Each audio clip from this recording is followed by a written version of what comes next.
Yes.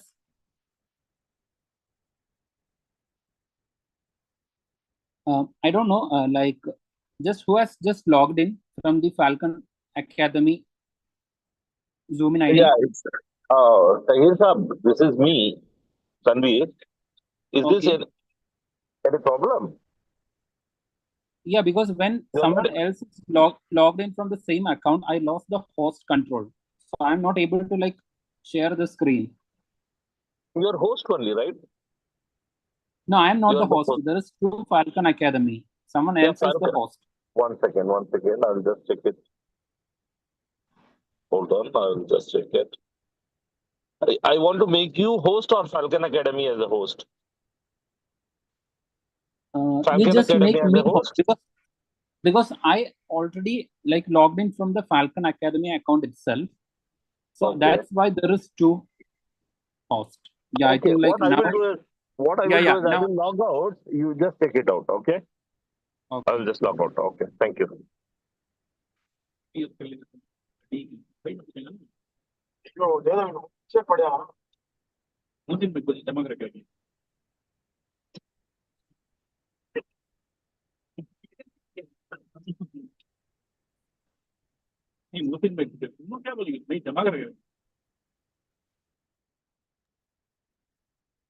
Now it is working for you.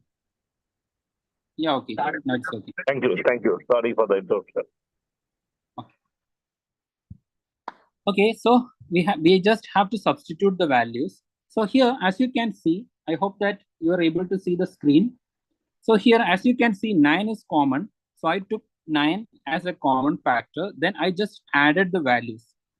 Because we can do this kind of an operation for the numbers that we have discussed in the last class. Now just add the numbers in the bracket. So it will be like 9 into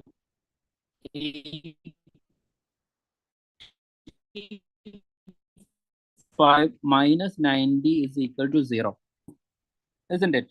Because if I rewrite this equation, I can write it as like 9 into 85 minus 9 into 10. So here you can see this 9 into 85 and 9 into 10, they are not equal. So if I substitute 9 into 85 minus 9 into 100, 9 into 10, I won't get 0. So the option A is wrong. Okay, so likewise, you can go for a substitution and find the equation. You have to solve this equation by substituting different values. So here you can use one simple trick. So when you substituted the value 3, you got a value for 9 raised to 3 plus 3 raised to 3, which is more than 90. Isn't it? We got a value like 9 into, it was like 84. This value is greater than 90. So your option should be less than 3. Okay, so your option should be less than 3. And there is only one such value, that is option D, that is 2. So likewise, you can make a mind calculation and get into the right answer. But here, we have to go for something else. Okay, I will show you another method. The first method was substitution. The second method is just solve it. Okay, solve it using maths itself. So that will be a better option because in the examination, they will be giving you a much bigger number. So only if you go by the maths calculation or the mathematical calculation, it will be easy for you to solve it. So let me take the problem again. I will solve it using the mathematical operations itself. 9 raised to x plus 3 raised to x minus 90 is equal to 0. So it is like 9 raised to x plus 3 raised to x. So when I take this minus 90 to the other side, it will become positive. So this will be equal to 90. Okay, so this is the equation that should hold true for any value of x. Okay, so we have to substitute different values of the x. So here, as you can see, if the equation has to hold true, then I can rewrite this 9 raised to x in a different form. That is 3 raised to 2, isn't it? That is 3 square is equal to 9. All raised to x plus 3 raised to x is equal to 90. So 3 raised to 2 all raised to x is equal to 3 raised to 2x plus 3 raised to x is equal to 90. Now, as you can see, there is 3 raised to 2x plus 3 raised to x.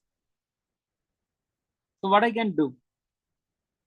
So here I can take out 1 3 raised to x. Okay, so here the only exponent values are like x itself. So here one thing I can do is that I can take out a 3 raised to x. So the remaining will be another 3 raised to x plus 1. This should be equal to 90. Okay, so once you solve this particular problem, so here, if you want to solve this particular problem, either you can use a logarithmic method, which many of you may not have studied. So here, as this equation is like simplified, you can substitute the values. So while substituting the values, you should be careful to start from the smallest value, then to go into the higher values. So here the smallest value is like 2, then 3, then like 4, then finally 6. Because with each step, you will get the calculations because the values will be changing. Say, for example, when you substitute the value 2, you will get some value like 85. Then when you substitute the value 4, you will get some value like 105. Okay, 105. So the actual value 90 lies in between these two. So you can assume that the right value is like actually 3. So it's always better to go with the smallest value and accordingly substitute the different answers. So once the equation reaches here, the method to solve this equation is using logarithmic method. So that is very difficult. So here, as the equation is very simple compared to the other one, you can substitute the values. Here the powers are like 2x and x. So just substitute the value x is equal to 2. Okay, start with the smallest value. So here, when you substitute the value x is equal to 2, you know that 3 raised to 4 is equal to 81. That is simply 9 raised to 2 is equal to 81. So here the equation stands like 3 raised to 2x plus 3 raised to x. So this particular value itself is 81 when I gave the value x is equal to 2, and I have to add some positive value again. So I'm very much sure that the value should be x is equal to 2 or something less than x. So I can go ahead with x is equal to 2. So in that case, the value will be like 3 raised to 4 plus 3 square. So if you add this particular value, it will be like 81 plus 9 is equal to 90. So here you can't go for some easy methods, or there is no such methods like some random tricks. When there is like maths-based basic arithmetic operations, you have to solve it using your skill itself. Okay, so that's the difficulty when you face while solving such kind of problem. So if you know, or if you are like well versed with the different kinds of mathematical operation, this particular question is nothing to be afraid of. It is very easy for you to solve. The moment when you see 9 raised to x, you would have come to the conclusion that x is equal to 2, so that it will be 81. Then again, like 3 raised to x is 9, that is equal to 90. You would have come to this particular conclusion, and immediately you have marked the answer 2. And if you are not able to solve the equation in such a fast pace, then you have to practice more and more with respect to the basic mathematical operation, especially like the multiplication table. Okay, and also like the squares of the different numbers, at least the squares of the first 10 numbers starting from 1 to 10, you should memorize. Okay, so now just move on to the another question. So here they have given like different numbers, and what you have to note is that the exponent powers that they have given is in fraction. It is not like 3 raised to 25, it is like 3 raised to 0.25. So in the last class, we have discussed one particular property, that is this particular property. Okay, so if the exponent is in a fraction, it means that it is in the inverse form, like 2 raised to minus 3 is equal to 1 by 2 raised to 3, that is equal to 1 by 8. So the same thing you have to apply over here. Okay, but before that, as we have studied some of the other problems of the exponents, we can use that particular to solve or to reduce the difficulty of this particular problem. So I'm just trying to solve this. Okay, that is 3 raised to 0.25 into 7 raised to 0.25 into 16 raised to 0.49. Okay, it is 0.49. Now divided by 21 raised to 0.25 into 16 raised to 0.24. So here, as you can see, most of the terms are either 3, 7, 16 or 21. So if you are able to convert each of them into one single number, it will be easy for you to do the operations very easily. If all the numbers are in 3 as the powers of the 3 or the powers of the 7, it will be easy for you. As you can see, there are 2 16s. So if everything is in 16, it will be easy. Okay, so what you can do, you can split this 21 because 21 is equal to 3 into 7. So I am writing this as 3 raised to 0.25 into 7 raised to 0.25 into 16 raised to 0.49 divided by 3 into 7 raised to 0.25 into 16 raised to 0.24. Okay, so here you can see this particular property we have studied in the last class. That is a into b raised to n is equal to a raised to n into b raised to n. This is some property of the exponent that we have studied in the last class. So we have to substitute this particular value over here.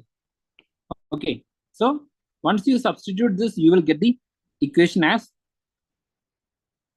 3 raised to 0.25 into 7 raised to 0.25 into 16 raised to 0.49 divided by 3 raised to 0.25 into 7 raised to 0.25 into 16 raised to 0.24. So as you can see, most of the numbers are now being converted into 3 and 7. So here you can cancel out the different numbers. As the numbers are same in the numerator and the denominator, you can just cancel them. So the remaining number will be like 16 raised to 0.49 divided by 16 raised to 0.25. So here, again, you have to use the exponents rule. That is a raised to b divided by a raised to c is equal to a raised to b minus c. This is also a rule of the exponent.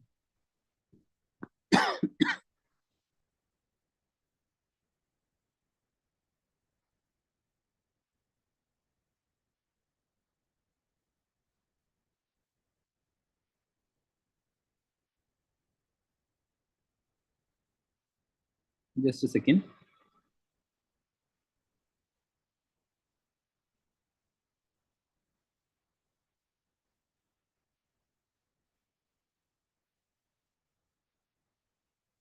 Okay. So here the final value we got was that 16 raised to 0.49 divided by 16 raised to 0.25 because all the other numbers were cancelled out. As I split this 21 into 3 into 7, that finally resulted in cancelling out all the other numbers, and the only thing remainder was this particular thing. That is 16 raised to 0.49 divided by 16 raised to 0.25. So what's the value? As I said, a raised to m divided by a raised to n is equal to a raised to m minus n. This is the exponent rule that we have studied. So while applying that particular rule, we get that 16 raised to 0.49 minus 0.2. Sorry, it's not 0.25, it's 0.24. So 0.24. So the resultant value is like 16 raised to 0.25. So here, as the number is a fraction, then you have to go for the root. So how much root you have to go? 0.25 is equal to 1 by 4. So it's like 16 raised to 1 by 4. Here, I just told you in the last class, you have to memorize some of the powers of different numbers. And one such number is 2. So 2 square is equal to 4. 2 cube is equal to 8. And 2 raised to 4 is equal to 16. 2 raised to 5 is equal to 32. 2 raised to 6 is equal to 64. Likewise, you have to remember, or at least you should have an idea of the powers of the 2. So here, I can write the 16 as 2 raised to 4. Now raised to 1 by 4. This is equal to 2 raised to 4 into 1 by 4. This is equal to 2 raised to 1. As 4 into 1 by 4 is equal to 1. Okay, so the final answer is A itself. The value is 2 itself. Okay, so this is another equation that is asked in the previous year. So you can try to solve this particular question. I will be sharing the PDF in the group. So you can try to solve this particular problem. As I have shown you 2 problems, like how you have to solve those 2 problems, you can use them. Okay, now let's go to some of the applications of the exponents.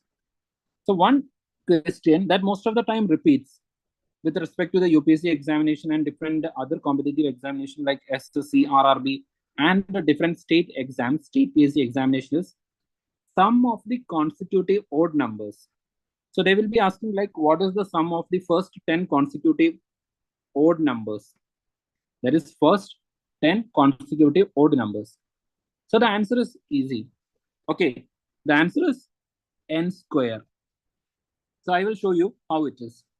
So the first 2 natural numbers are, the first 2 odd numbers are 1 and 3. So here I have taken the first 2 natural numbers, and when I add it, I will get, it is 4. This is equal to 2 square. Okay. Now, when I add the first 3 numbers, I will get it 9. This is equal to 3 square. Okay. So the same way, if I add the first 4 numbers, this is equal to 16. This is equal to 4 square. So you can see here there is only 2 numbers and it is equal to 2 square. So here there is 3 numbers and it is equal to 3 square. And here there is 4 numbers and hence it is 4 square. Okay, so by this simple logic, you can assume that for the first 10 natural numbers, the answer will be like 10 square, which is equal to 100. The same way, the sum of the consecutive odd numbers, the first like 15 odd numbers. So what it will be? 15 square. Okay, so this is the value. So it will be almost like 225 something. Okay. So likewise, you can assume, or like you can easily calculate. So the sum of the consecutive odd numbers is simply n square. This equation you have to remember. Okay, because it has been asked repeatedly in different examination. And the next concept that you should remember is perfect squares that ends always in 0, 1, 4, 5, 6, or 9. So if you know this particular idea also, then you can solve many problems by just looking into it. I will just show you. You know that 1 into 1 is equal to 1. Then 2 into 2 is equal to 4. 3 into 3 is equal to 9. And 4 into 4 is equal to 16. 5 into 5 is equal to 25. Then 6 into 6 again, 36. 7 into 7 is equal to 49. 8 into 8 is equal to 64. And 9 into 9 is equal to 81. 10 into 10 is equal to 100.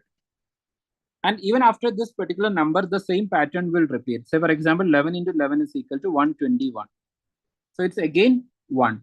So as you can see, the perfect number always ends with 1, 4, 9, 6, 5, or 0. Okay, you can check with any number. So a perfect square will always end in any of this particular number, which means that 2, 3, 8, etc. can't be the last digit of a perfect square. Okay, so this is one particular question. So if you know this particular idea that the perfect squares always ends in any of this number, you can solve this particular problem just looking into it. Okay, whatever I am teaching you are the simple basic mathematical concepts, but if you study them, it will be very easy for you to solve the problems in a very easy way. Okay, just looking into a particular problem, you will be able to solve those problems.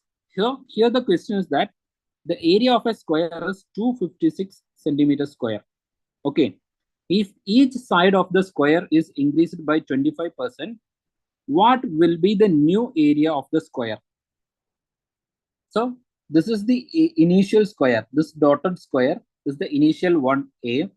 Now each side of the square is increased by 25%. Then we will get a new square, that is B. Okay. So the question is, what is the area of this particular square B? So you know the question specifically asks square, isn't it? It is not a rectangle, it is a square. So what is the property of this square? The property of the square is that each side will be the same. If this is A, then this also will be A. All the sides will be A.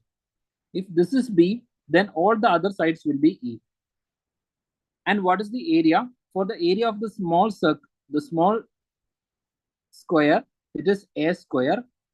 And for the larger square, it is B square. Okay. So it simply means that the area of a square is always a perfect square, isn't it? It is simply like a number multiplied by the same number. That is we call a perfect square. So the area of a square is always a perfect square. So in the last, this particular video, I told you that the last digit of a perfect square can't be 2, 8 or 3. So here, if you just look into the answer, you can see this particular number ends with 8. So this can't be the answer. Then the B is like 362. This also can be the answer. But 4 and 0 can be. Okay. So the answer should be like either C or D. So you have reached, you like just looking into the answer, you were able to eliminate two options. These two are not the options. You were able to eliminate it so easily. If you have got the concept very clearly, then it will be very easy for you, because the last digit of a perfect square won't be 8 or 2. You immediately eliminated it. Now what is? Now you know that it is a perfect square. And if you have studied, you know that 4 is a perfect square of 2. Now there are two zeros. So it should be 20 into 20, that is equal to 400. Isn't it? So it's very simple. 20 into 20 is equal to 400. So you can immediately confirm that the answer is 400. Okay. So you can check for any such number in the answer. So what I told is that it will be easy for you to eliminate some of the options, and that will increase your accuracy. Okay. Just knowing this kind of simple fact. Now, this is like one particular question, like one specific question that is repeatedly being asked. So here the question is that, say for example, if a perfect square of a number is ending in n zeros, then the answer will have like 2 n zeros. So I will simply explain it. Say for example, there is 10. If I take the square of the 10, I will get 100. As you can see, in the 10, there is only 1 0, but in the 100, there is 2 zeros. That is actually like 2n, or like double the number of the zeros that is present in the 10. And what about 100? If I take 100 square, I will get 10,000. And here there is like 4 square, here only 2 square. Okay, so if I go for a square for any number that have the last digit as 0, then the number of zeros in the answer will be 2n, or like 2 times the number of zeros in the initial number or in the first number. Okay, so the question was that, one question, that is asked was this one. That is 100 square all raised to 8. So how many number of zeros are in this particular operation? So it's like 100 square all raised to 8. How many number of zeros are there? So can someone guess how many number of zeros will be there?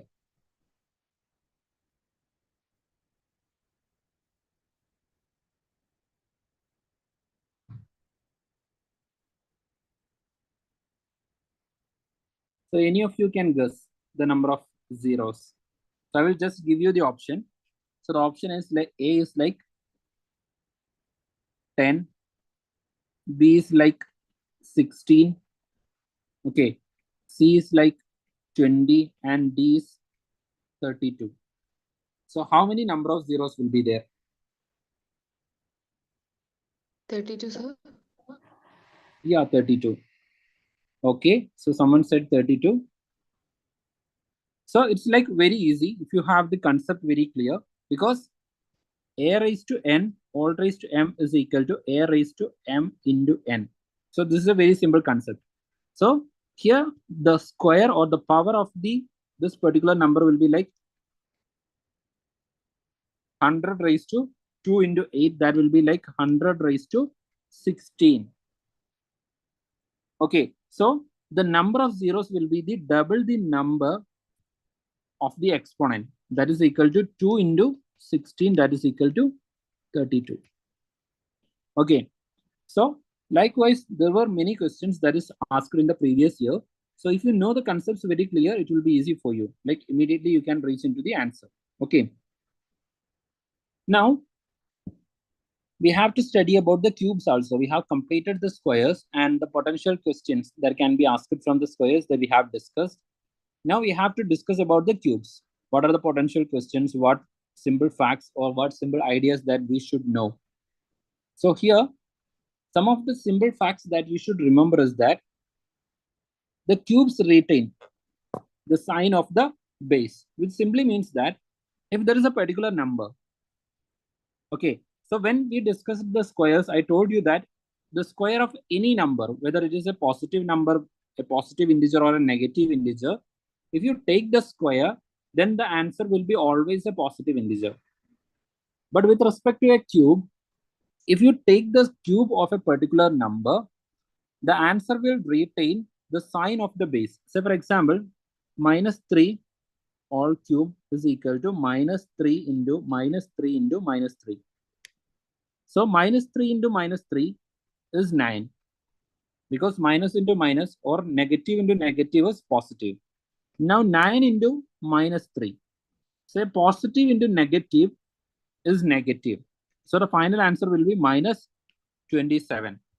So here, as you can see, the answer has retained the sign of the base. The same way, if I take 3 raised to 3, then it will be like 3 into 3 into 3. That will be equal to 9 into 3. That is equal to 27. So here, both the numbers are positive. So the cube that has retained the sign of this particular number, this is positive and this is also positive. So it has retained the sign of the base. Okay. So this particular thing you should remember. When you take the cube of a particular number, you should consider the sign of the base also. If the base is negative, then the cube of that particular number should be negative. You should add the sign. Don't forget to add the sign. If you forget the sign, definitely your answer will be wrong. Now, one more concept. Last, when we discussed the perfect square, I told you that the perfect squares only ends in 0, 1, 4, 5, 6, 9, etc. Isn't it? The same way, the perfect cube. So this particular idea will help you to find the cube root, which you need many times. While you solve the problems, you need this particular idea many times. So here you should remember one thing. That is, if they have given some random number, say for example, like 1000, and they again ask about the cube root. Okay, I'm not telling that they will directly ask you to find the cube root of a particular number. But when we make the calculation, say for example, there will be like pi r cube, which is actually like the volume of a sphere. The same way we may have to use, say for example, if there is a cube, okay, there is a cube, and they are asking some questions about its volume. So then also you should go for a cube. So in order to find the sides, you have to take the cube root of this particular value, whatever they have given. So likewise, this particular idea is having a huge application. That's why I'm telling you to remember this thing. Okay. So here, as you can see, if the number is ending in 0, okay, if the number is ending in 0, then its base will be ending in 0 itself.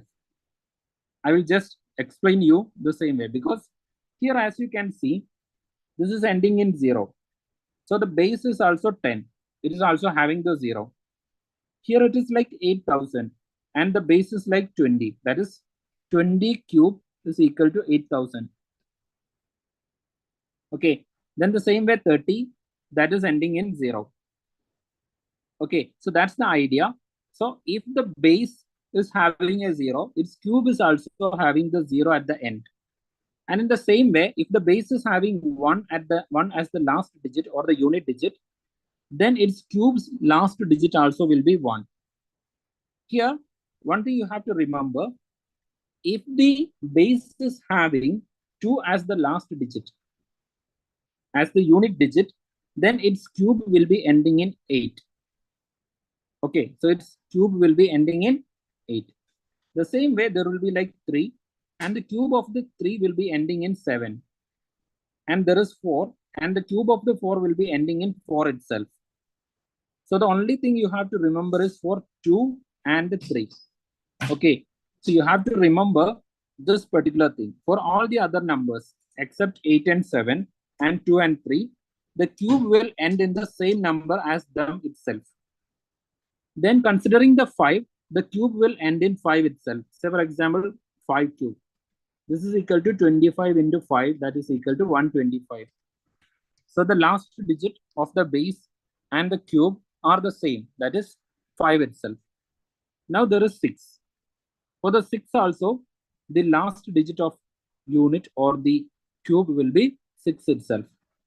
And for 8, it is 2. And for 7, it is 3. And for 9, again, it is 9. So you can see a similarity over here. That is, for 2, the last digit is 8. And for 8, the last digit is 2. And for 3, the last digit is 7. And for 7, the last digit is 3. Okay, so keep this idea in your mind. Now, this is some practice questions. So here I'm asking you to find the cube root. So try to find the cube root of 343. Okay, so here the last digit is 3. So if the last digit is 3, then what will be the base? What will be the base value? I told you that there is only for 2 numbers. Yeah, what is the base value?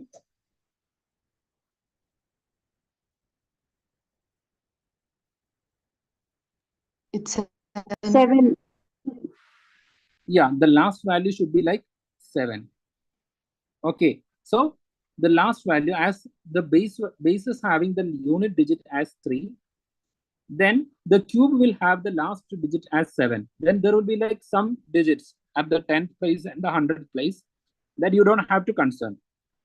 So if you know this particular thing, you can immediately eliminate these 2 options. So the remaining option is A and C. And you also know that 10 cube is equal to 1000. So definitely 17 cube will be more than 1000. But here the value is 343. So the answer is 7. Okay, so this is how the logic you have to apply. Then again, is 79,507. What will be the value?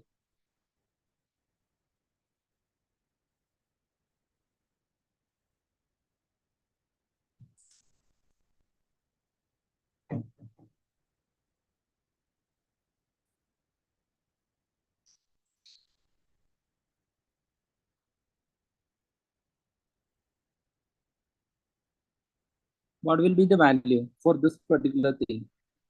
What is the answer? What is the cube root of 79,507?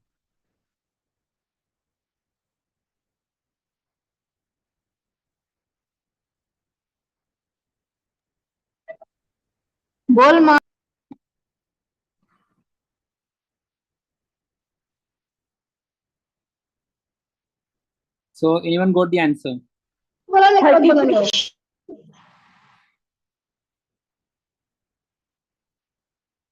So here the unit digit is like 7. Okay, so the base will have a unit digit 3. That's something we know, isn't it? For the 3, the cube will have 7 as the unit place number, isn't it? So immediately you can cancel out two numbers, that is 47 and 37. These are not the answers. So the final answer should be 43 or the 33. So here, you know that 40 into 40 into 40. What is this value? You can just remove this 0 and just multiply 4 into 4 into 4. That will be like 4 into 4 is like 64 into 4. This is equal to how much? 128 into 2. That will be something like 256,000. So it's like 2 lakh something. Okay, the 40 cube is equal to something this huge. So it can be 43. The answer will be 33. This you can do in a mind calculation itself, because 30 into 30 into 30, this is equal to how much? 9,000. Okay, and 40 into 40 into 40, this is equal to how much? 256 and another 30. So the value should be in between 40 and 30, and it won't be more than 40. So that's why I finally came to the answer like 33. Okay, so this way you can do it in the mind calculation itself, and you can easily reach into the right answer immediately. Just after you saw the answer, or just after you saw the options, you can immediately reach into the right answer. Now, 10,648. What is the cube root? 22 or Just 32. yes, 32. Because here the last digit is 8. So the base should have 2 at the unit digit. So you immediately eliminated these two options. And as you know, that is 30 into 30 into 30 is equal to 9,000. So the value should be something more than 9,000. The given value is like 10,648. So the base value should be more than 30. 30 plus something, and the answer is 32. Okay. So see how No, sir. easily you can.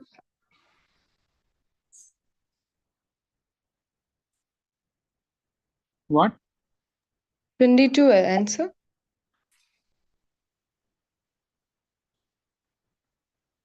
Sorry, 22. I'm really sorry. Okay, so here 27. Okay, so the answer is 22. So here the value should be like less than 27,000, isn't it? That is 10,000 only, like 10,648. Okay, so the value should be something less than 30, and it cannot be like more than 30. Excuse me, sir. So the answer is Sir, what? So that's why the answer comes into 22. So this particular thing you should keep in your mind. excuse me, sir. Yes. Sir, can you please recheck the second one? So the answer would be 43. Yeah, 43. Okay, just a second. Yeah.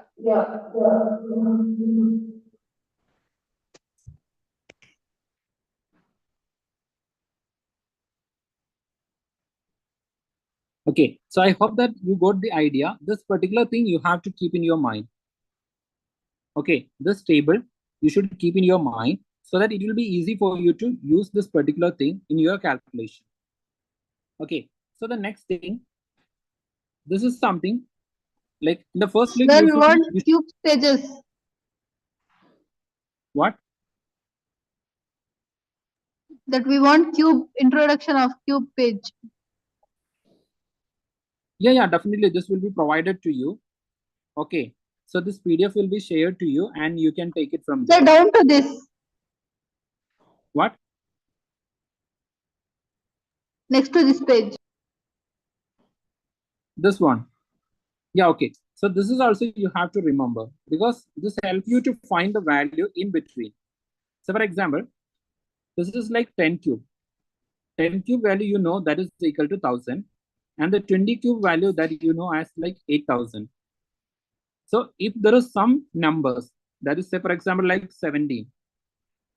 And the cube value of the 17 should be something that is between 1000 and 8000. Okay, so this will help you to find the value of that particular number. Here you can see the 30 cube is equal to 27,000 and 40 cube is equal to 64,000. So the cube of any number that is between 30 and 40 will be in between this particular range. So here we have discussed this number 79,000, isn't it? So here you know the 40 cube is equal to 64,000. So definitely the value should be like more than 30. You can eliminate this two. Okay, and in the same way the last digit is like 7.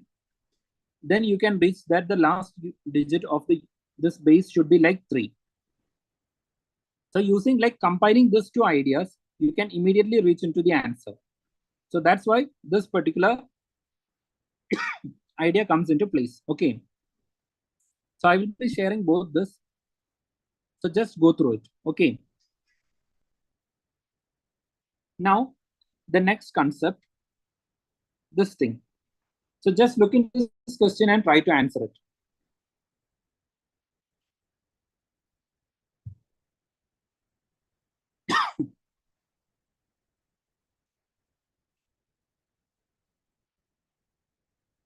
What's the answer? 1. 0. Yes, exactly. No, not it's 0, it's 1. Okay. So in the last class, we have studied that the exponent unit, or like the unity rule of the exponent we have studied, that is a raised to 0 is equal to 1. For any number, say for example, if it is like 1000 raised to 0, then it is 1. If it is like 10,000 raised to 0, it's 1. Or like 5 raised to 0, it's 1. If the exponent's value is 0, then the answer will be 1. So here you can see there are like different numbers are there, like 2 cube is there, 3 raised to the power 4 is there, 4 raised to the power 5 is there, but all to the power it is again 0. So whatever be the value of this particular number inside the bracket, it doesn't matter, the final answer will be 1. So this is also one previous year question. That's why I did just take the screenshot and have given this particular question as such to you. Okay, so the answer is 1. So this is another question. So try to solve this question also. If 100 raised to 3 into 1000 raised to 5 is equal to 10 raised to x, then what is the value of x? This is the question.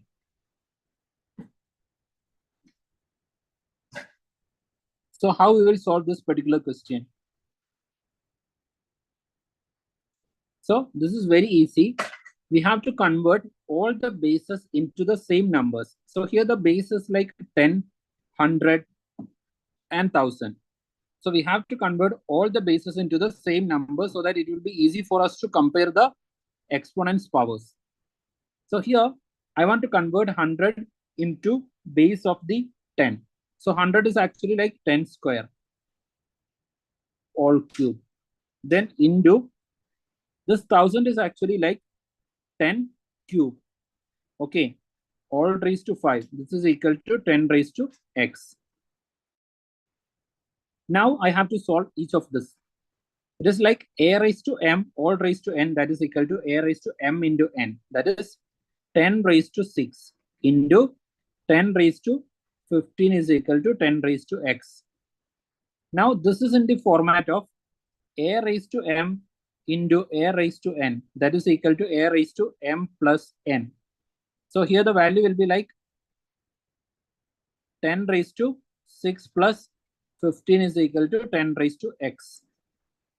That is 10 raised to 21 is equal to 10 raised to x. That is x is equal to 21. If you compare these two values, you will get x as 21.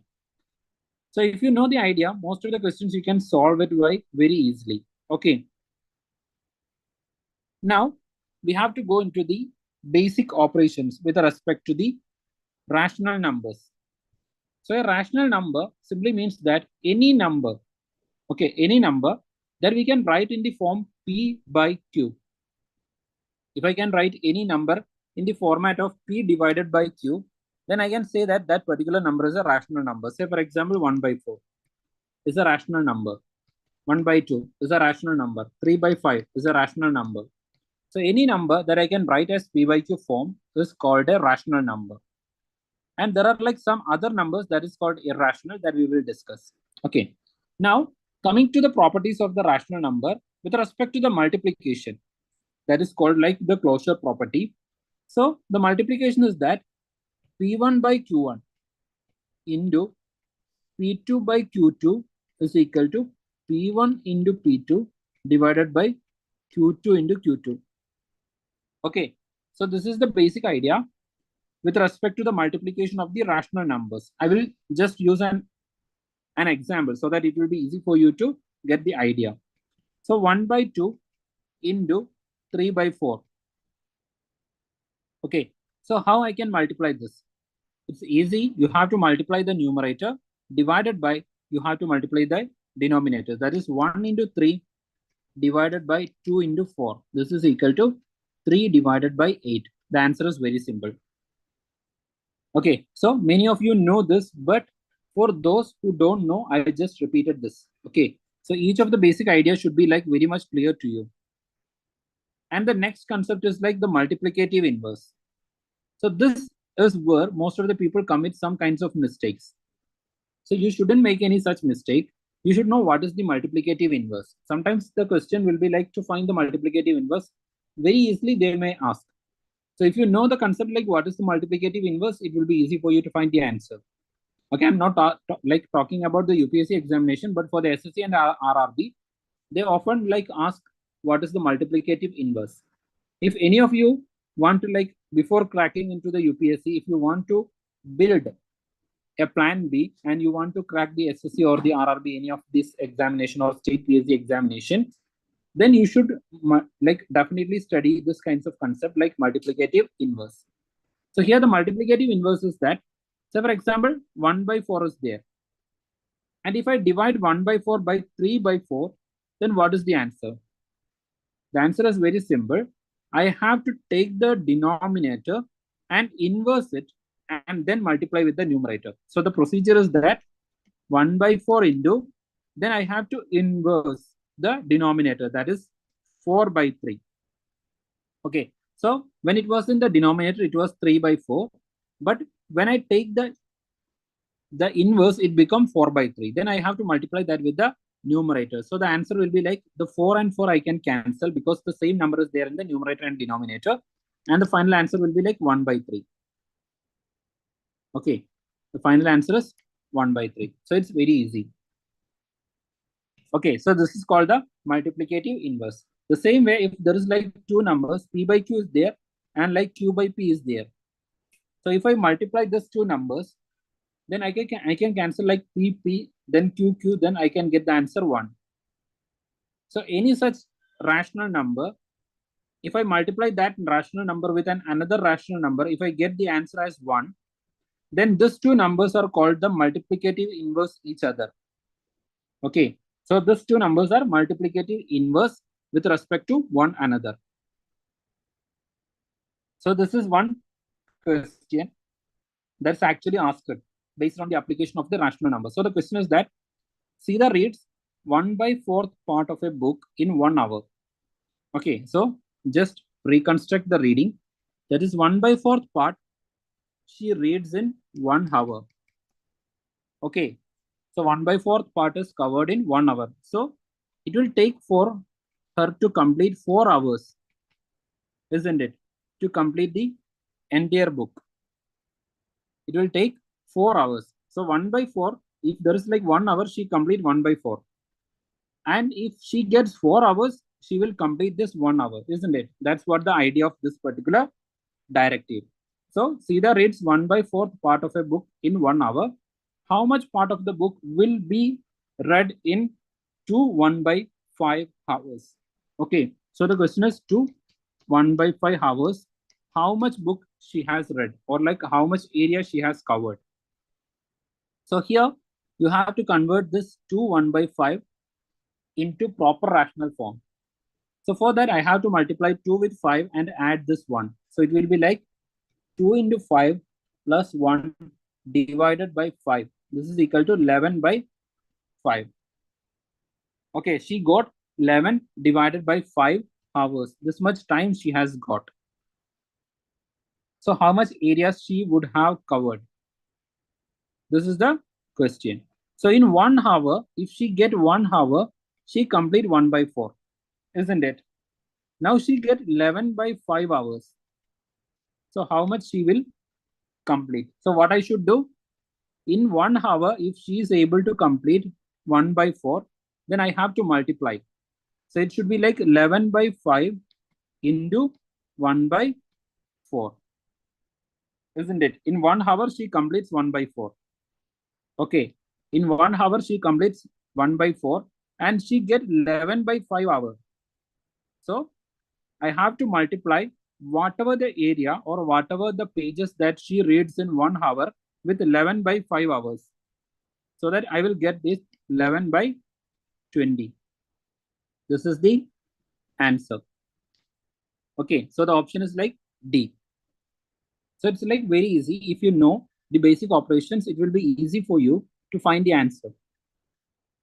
Like just practice it so that it will be easy and it will be like flawless for you to make the calculations. Now, some of the basic ideas, sometimes they also ask like statement type questions. You may not be familiar with the statement type questions if you are like studying in the degree classes. But UPSC in the CSAT, they also ask like statement type questions. So some statement will be like, if you add 2 rational number, you always get a rational number. So it's just a statement. We can't always go and check whether with all the rational numbers, we can go and check. So what should we do? We should also try to study the basic operations, the properties of the rational numbers, irrational numbers, etc. So here, one thing you have to study is that whenever you add a rational number with another rational number, you will get a rational number. The same way, when you add an irrational number, so I should tell you what is an irrational number. So here, an irrational number is any number that we can't write in the form like P by Q. So what are the examples of the irrational number? So for example, there is √2, √3, pi, e. All these numbers are being considered as irrational numbers. Okay, so the pi you may have heard if you have studied about the circle and the area of the circle, etc., because we use the term pi r square as the area of the circle. Okay, so that's there. So the terms like pi e, e is for the logarithm. For the natural logarithm, e is the base. So you just have to remember that there is like the different concepts like pi e is there, and like √2, √3, these numbers are there. And these numbers are considered as irrational numbers. Okay, now the properties are like, if you add 2 irrational numbers, okay, I'm adding 2 irrational numbers, √2 and √3. Then I will again get a irrational number itself. If I add a irrational number with an irrational number, I will get irrational number. If they give a statement, then it is true. Then there are some special cases. Say for example, if I add √5 with minus √5, I will get 0. Isn't it? √5 plus minus √5 is equal to 0. So if I add a rational number with its negative, I will get, irrational number with the negative of the irrational number, I will get a rational number. 0 is a rational number. So 0 is like 1 by 0. So I can write 0 in P by Q form. Because of that, 0 is a rational number. So adding to irrational number, I can get a rational number. The same way, adding to irrational numbers, I will get a rational number. That's also true. These are like different statements. Don't get confused. Now, multiplication of the irrational numbers. If I multiply root 3 with root 3, I will get root 6. So the multiplication of two irrational numbers gives a irrational number itself. Okay, but there is a special case. That is, if I multiply an irrational number with the same irrational number, I will get a rational number. Okay, so if I multiply root 2 with root 2 itself, I will get 2 as the number. So which means that if I multiply a irrational number with an irrational number, I can get a rational number also. So if they give any such kinds of statement type questions, don't get confused. Be thorough with each of this concept and reach the answer immediately. Okay, there's nothing to be afraid of. They are not right. They're just simply trying to confuse you. If you know the idea what is rational number, what is irrational number, whatever be the statement type questions that they are giving, it will be easy for you to solve it. Okay. Now, with respect to the division. So with respect to the division, if I divide an irrational number with an irrational number, I will get an irrational number itself. Okay. So if I divide an irrational number, say for example, like root 5, divided by an irrational number, that is root 3, I will get a irrational number itself. Okay, but there is also one special case. If I divide an irrational number with the irrational number itself, I will get 1, which is a rational number. Okay, so these are the different types of the concepts that you should remember, especially with respect to the statement type question. Now, I think like many of you may be knowing the additions, subtractions, multiplication, division, etc. of the decimal number, but still there will be few people who have the confusion. So this session is for those people who have the confusion. Okay, so here, how you will add two decimal numbers. Okay, so how you will add two decimal numbers. So I have given like two decimal numbers, say for example, like 2, 4, 6, then like 3, 4, 1, 5. Here, I want to add these two decimal numbers. So you just have to keep the decimal place as it is. Don't have to change because two numbers are there after the decimal, that is 4, 6. In the second number also, there is 1, 5. You just go with the normal addition. That is 6 plus 5 is equal to 1. Then 4 plus 1 is equal to 5. And the remainder 1, that is equal to 6. And you will give that remainder over here. Then the answer will be like 6.61. Nothing to be afraid of. It's very easy.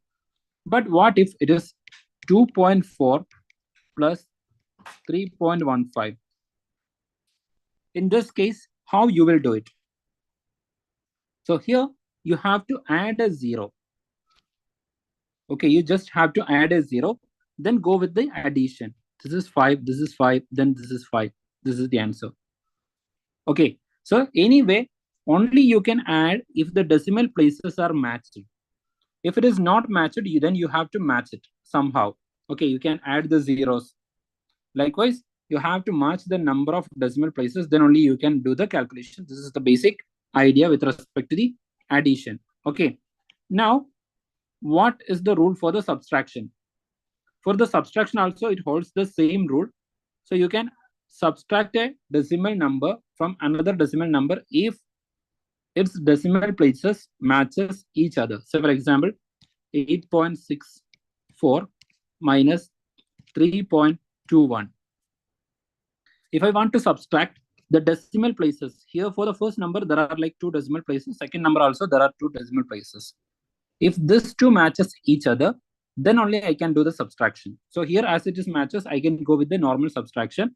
4 minus 1, 3, 6 minus 2, 4, 8 minus 3, 5. So 5.43, answer is ready. And what if it is 8.6 minus 3.21?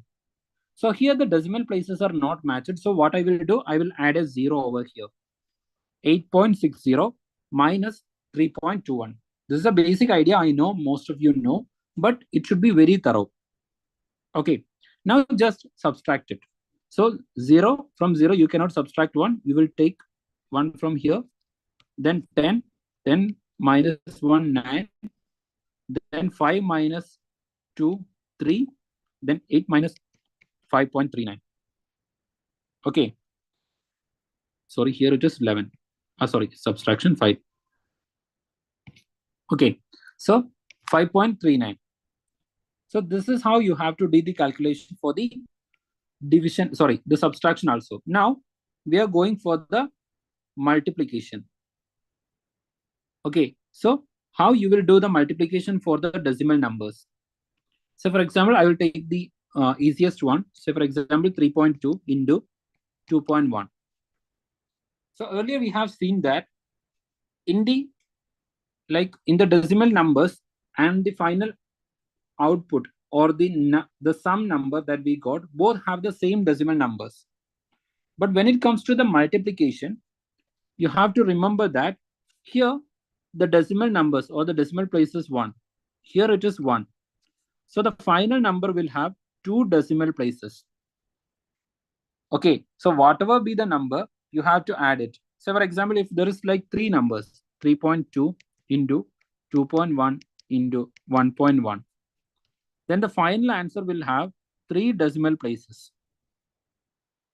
Okay, so only after 3 decimal places, you have to put this decimal mark. Or like after 3 numbers, you have to put the decimal numbers, this decimal mark, then you have to write the remaining numbers. So this is the rule with respect to the multiplication that you should remember. Okay, so these are like very basic ideas, but often people makes mistakes over here. So here, just multiply it in the normal way. 1 into 2, 2, 1 into 3, 3, 2 into 2, 4, 2 into 3 is 6. Now add it, 7, 6. Then as I told, 1 plus 1, it is 2. So put the decimal place after 2 place, 6.72. This is the rule for the multiplication. Okay. Now for the division. For the division, you can go with the normal method itself. So for example, if there is 2 number,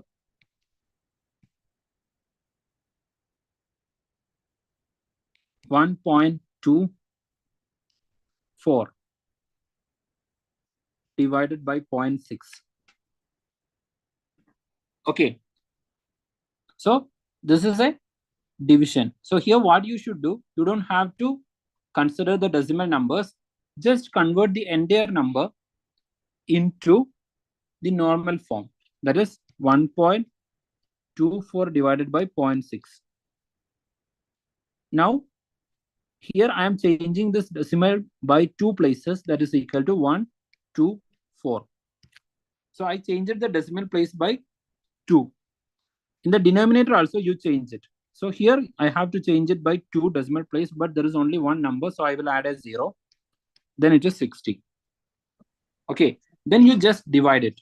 That is 124 divided by 60. So in 120, 60 will go for 2 times. Okay. So the answer will be like 120. Then the remainder will be like 4.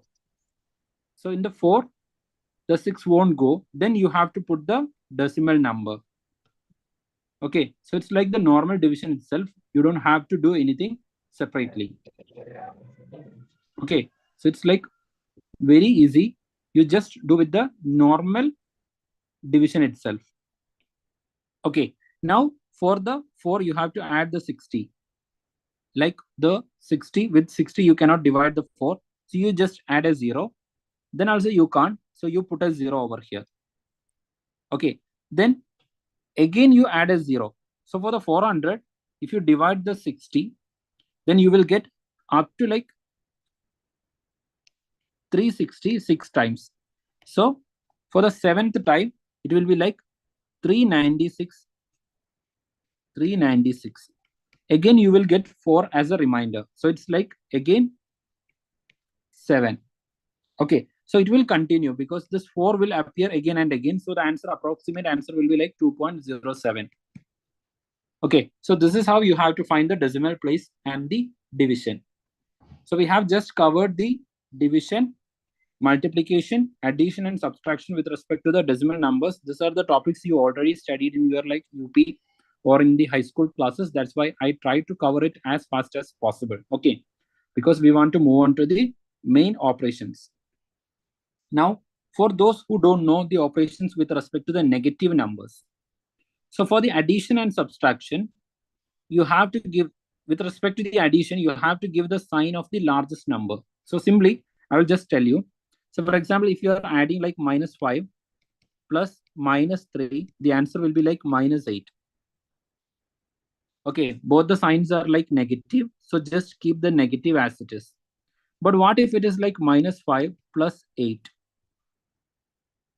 So here, you just like either you can remove this plus and keep the numbers as it is. Or like you can place all the plus numbers, positive numbers as 1. I will just show you, then it will be easy for you. So for example, like -5 plus 8 plus -3 plus 2 plus 1. So if I want to do the mathematics operation on this particular number, then I will take all the positive numbers and write it all together. That is 8 plus 2 plus 1. Now there is this negative numbers. And take all the negative numbers, that is like 5 and 3, and just subtract them. Okay, just subtract them. You don't have to put the plus sign. Just write them as like -5, -3 as it is. So the answer will be like 11 minus 8, that is equal to 3. Okay, so it's like positive minus a negative, then the answer will be like positive. Okay, so this is how you have to do the addition with respect to the negative numbers. Then what will be the subtraction? So for example, I want to subtract 8 minus -3. What will be the answer? So if it is like minus, then it will become positive. Okay, so if you negative or if you like subtract a negative number, then it will become positive. Okay, so the answer will be like 11. If it is like -8 minus -3, then the answer will be like -8 plus 3. It will be like 3 minus 8, that is equal to -5. So here you just subtract and add the sign of the largest number. Here the largest number is 8 and the sign of the 8 is negative, so I have added it. Okay, so this is how you have to do the subtraction with respect to the negative numbers. Okay, I am here. What I am doing is that I am helping you to recollect the basic mathematical operations so that you won't make any mistakes when you do the higher calculations. Now, with respect to the multiplication of the negative numbers. So when you divide or like multiply two negative numbers, it will become positive. Okay, say for example, -3 into -4 is equal to 12. It is not -12. Okay, it is positive. So when you multiply two negative numbers, that is negative into negative is equal to positive. The same way, negative divided by negative is equal to positive. The rule is simple. Okay, and it holds the same for multiplication and subtraction. Then what is negative into positive? Then it is negative. That is -3 into 4 is equal to -12. It is not 12. Okay, so this is the rule for the multiplication. Now, this is a very simple basic arithmetic operation, one of the previous year question that is asked. So the question is that I have divided 237 with some number and the answer I got was like 23,700. So what is the number? So this is a very basic concept. So here what I did, so I have divided 237 with some number x and the answer was like 23,700. So what is the number? So it's very easy. Okay, as you can see, I have added 2 zeros at the end, or in the answer there is 2 zeros that is been added. So if I divide 237 with 0.1, it is 1 digit only, 1 decimal places only. So the answer will be like 2,370 only. Then 237 divided by 0.01. Here there is like 2 decimal places and I have added like 2 zeros. Okay, 2 decimal places, 2 zeros, and the answer will be like 23700. That is 23,700. So just compare the number of the zeros, then consider that much of the decimal place. The answer is there. Okay, so this is like a very simple operation. Now, I will introduce you to this particular concept, that is highest common factor. And we will solve the problems in the next classes, but you should remember this, okay, because highest common factor is one such question, and also there is like the lowest common multiplier, that is LCM and HCF. Repeatedly the questions were asked using this two concept. So you should be like very much thorough with this two particular concept, highest common factor and the least common multiple. Okay, so what is the highest common factor? So highest common factor of two or more numbers is the largest number that divides all the given numbers exactly without leaving a remainder. So I will give you the example so that it will be easy for you to understand. Okay, so for example, there is some numbers like 12. Okay, so there is a number called 12. And you know what is the factors? The factors is any number that divides the 12. And there is the other number 24 and there is like 36. I have taken three numbers. So the highest common factor is the number, the largest number that divides all this number in the same way without leaving any remainder. So what if I divide, like what are the factors? First you have to find the factors. What are the factors of the 12? So the factors of the 12 are like 2, 3, 4, 6 and 12 itself. One is there obviously.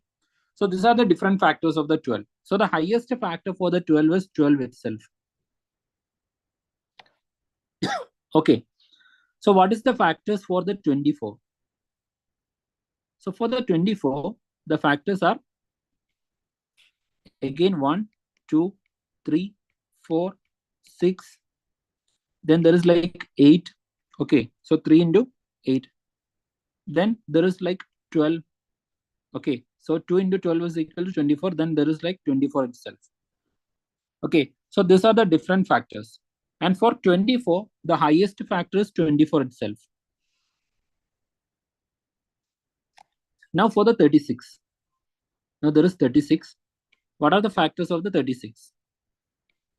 So the factors of the 36 includes 1, 2, 3, 4. Then like 6 is there. Then 9 is there.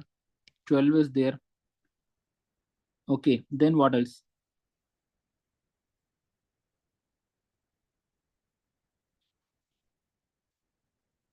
Then 36 itself is there. Okay, is there any other factors for the 36? 18 is there, isn't it? 18 into 2 is equal to 36. Then 3 into 12 is equal to 36. 4 into 9 is equal to 36. 6 into 6 is equal to 36. 12 into 3 is equal to 36. Okay, so these are the different factors. So the highest factor for 36 is 36 itself.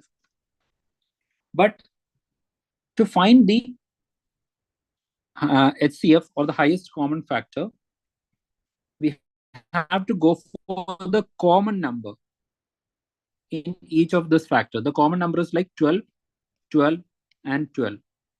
So the HCF or the highest common factor for 12, 24, and 36 is 12 itself. Okay, it is 12 itself. So this is the idea of the highest common factor. If you take three numbers, the largest number that divides all the numbers without leaving any remainder is called a highest common factor. So it is not this difficult to find the highest common factor. You don't have to factorize each and every number and check for the largest number. We have different other numbers like methods like factorization. Okay, prime factorization methods are there to find the highest common factor in an easy way. But you should know this particular concept, the highest common factor. What is highest common factor that you should understand? Okay, so here again, this example is about the highest common factor of 24 and 36 that we have already found, that is 12. Okay, And the highest common factor for the 12, 24, and 36 is also 12 itself, because 12 is the number that actually divides both this 36, 24, and 12. Or like 36 and 12, the number that divides them without leaving any remainder is 12. Okay, so that's why 12 has become the highest common factor of 24 and 36. So there is a different method to find the highest common factor, and that particular method is called a Euclidean algorithm. So first method we have already tried, and that method, you just factorized each of the numbers, you find the factors of each of the numbers and found the highest. One more method to find the highest common factor, that is called the Euclidean algorithm. I will show you an example so that it will be easy for you to understand what is Euclidean algorithm, or like the division method. So this is to find the highest common factor for two numbers. So here the two numbers are like 56 and 98. Okay, so 56 and 98. So what you should do to find the highest common factor is that you just divide, repeatedly divide. So for example, here the largest number is 98 and the smallest number is 56. Okay, so divide 98, the largest number, with the smallest number, that is 56. This you will get 1 and the remainder as 42. So here 42 is a remainder. Okay, so this is the remainder. Now take the smallest number, that is 56, and divide that particular number with the remainder. Okay, so when you divide this, again you will get 1. Only one time it will go, and the remainder will be like 14, isn't it? That is 42 plus 14 is equal to 56. Yeah, the remainder is 14. Now take the largest number over here. The largest number over here is like 42, and divide it with this 14. Okay, so here I divided 56 with a 42. Now again 42 divided by 14, I will get 1. Okay, so not 1, yeah, it will be like 3 times. It's like 30. 30 plus 3 into 4 is 12, isn't it? 1 into 3, that is 30. Then 3 into 4 is equal to 12, that is equal to 42. So it perfectly divides. The remainder is 0. So here the remainder finally become, this remainder has become 0. So here the highest common factor will be this particular number. That is, when the remainder becomes 0, the number that is in the numerator, sorry, in the denominator, that will be the highest common factor, the number that you use it to divide. So here it is like 42 divided by 14. I got is 3 and 0 as the remainder. So the highest common factor will be the number at the denominator, that is 14. So 14 is the highest common factor for the two numbers 56 and 92. Okay, so this method is called the division method or the Euclidean algorithm method. So this is the easiest method to find the highest common factor. So this is the easiest method to find the highest common factor. So just to take any two numbers, any random numbers, and practice this particular thing. And one such issue, like one issue with the Euclidean method, is that it can be used only for two numbers. If there is only two numbers, then we can use the Euclidean methods by dividing each of these numbers mutually, and we can find the answer. Okay, so if there is like more than two numbers, like 3, 4 numbers, then we have to go for other methods like prime factorization. Okay, that we will discuss in the next class. So here, as it is like 3 p.m., you can take a small break. So after that, Sarfraz sir will be joining and he will be taking the geography session. Okay, so just to revise whatever topics that we have studied. So from next class onwards, we will be going for the higher mathematical operations. So we have already reached in the HCF, that is highest common factor. Then we will be moving on to like this LCM, okay, least common multiple. And from there onwards, we will be moving on to the pure maths, okay, the basic mathematics, whatever the like problems are there, like time and distance will be there, time and work will be there, percentage problems will be there, ratio and based problems will be there. Okay, so those operations we will study in the next class onwards. So for that to understand, you have to be thorough with whatever the mathematical operations or the basics that I have taught you till now. Okay, so till here you have to revise. I will be sharing the PDF in the class, and by 3:15, Safra sir will be joining, and you can come back. Okay, or we will continue by 3:15. Okay, thank you.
Orang yang mediasi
So, hi everyone.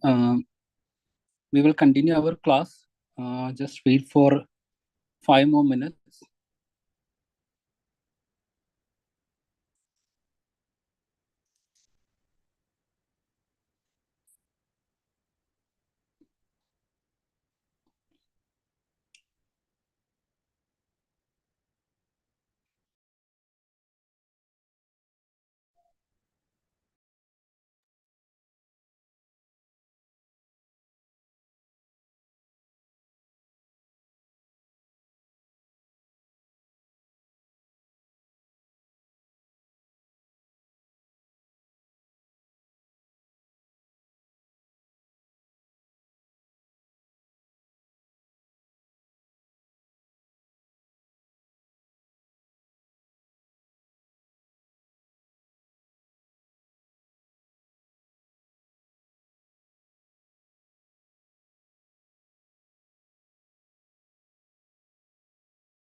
Hi everyone. So,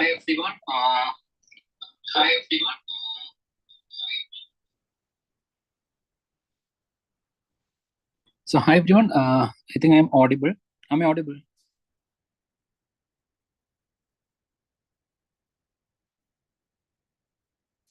Yeah, okay, audible. Sarfaraz sir is like not well today because of his health condition. So we will be continuing with our session.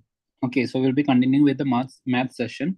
So in next 10 to 15 minutes, we'll be completing the basic operations, and we will move on to the next, like the one of the most important topic, that is we will discuss after this class. Okay, so the two basic importance that we have to cover in with respect to this numbers and basic operation. One, we have already told, like the highest common factor, and we have discussed two methods to find the highest common factor.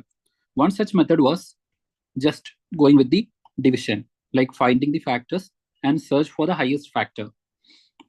Then the next method was the division method or the Euclidean algorithm. So these are the two methods we have discussed. And the third method is the listing factor method. So this is the first method we have already discussed. Okay, you have to list or find all the factors. List all factors and search for the highest factor. Search for the highest factor. So this is the listing factors method. Okay, so there are like two numbers are there, 20 and 30. So for the 20, these are the different factors like 1, 2, 4, 5, 10, and 20. For 30, the factors are like 1, 2, 3, 5, 6, 10, 15, and 30. Then you just search for the highest common number among these factors, that is 10 and 10. So this is the listing factors method. Now, the concept of LCM. So the concept of the LCM, like the last concept that we have discussed was the HCF, highest common factor. Okay. Now this concept is like the least common multiple. Okay. So this is simply like the number which we can divide with the set of numbers that is given to us. So for example, there are like numbers like 15, 30, and 45. Okay. So these are the different numbers. So the smallest number that I can divide using 15, 30, and 45. That number is called LCM, or the lowest or the least common multiple, or the lowest common multiple. Okay, I hope the idea is clear. So how we will find? So how we will find the LCM, or the least common multiple of a number? So here, what you should do is that here the numbers are like 15, 30, and 45. So you can either go for the prime factorization. Here one method is prime factorization that we will discuss. Okay, so before going into prime factorization, let's solve this example. Here it is 15, 30, and 45. So what is the smallest number that I can divide using 15, 30, and 45? The smallest number that I can divide using 50 is the 15 itself. Then the next smallest number is 30, and the next smallest number is 45. Okay, then the same way, the smallest number I can divide using 30 is 30 itself. That is 30 divided by 30 is equal to 1. Now it is 30. Then the next number is 60, because 60 divided by 30 is equal to 2. So the next number is 60. Okay, and the next number is 90. Okay, now with respect to the 45, the smallest number I can divide using 45 is 45 itself. Okay, and the next number that I can divide is 90. And the next number is 135. Okay, so here if you check, I couldn't find any common number, but I can find one common number here. That is 90, and 90 is here. But when you check the 15, I have reached only till 45. So I have to go further.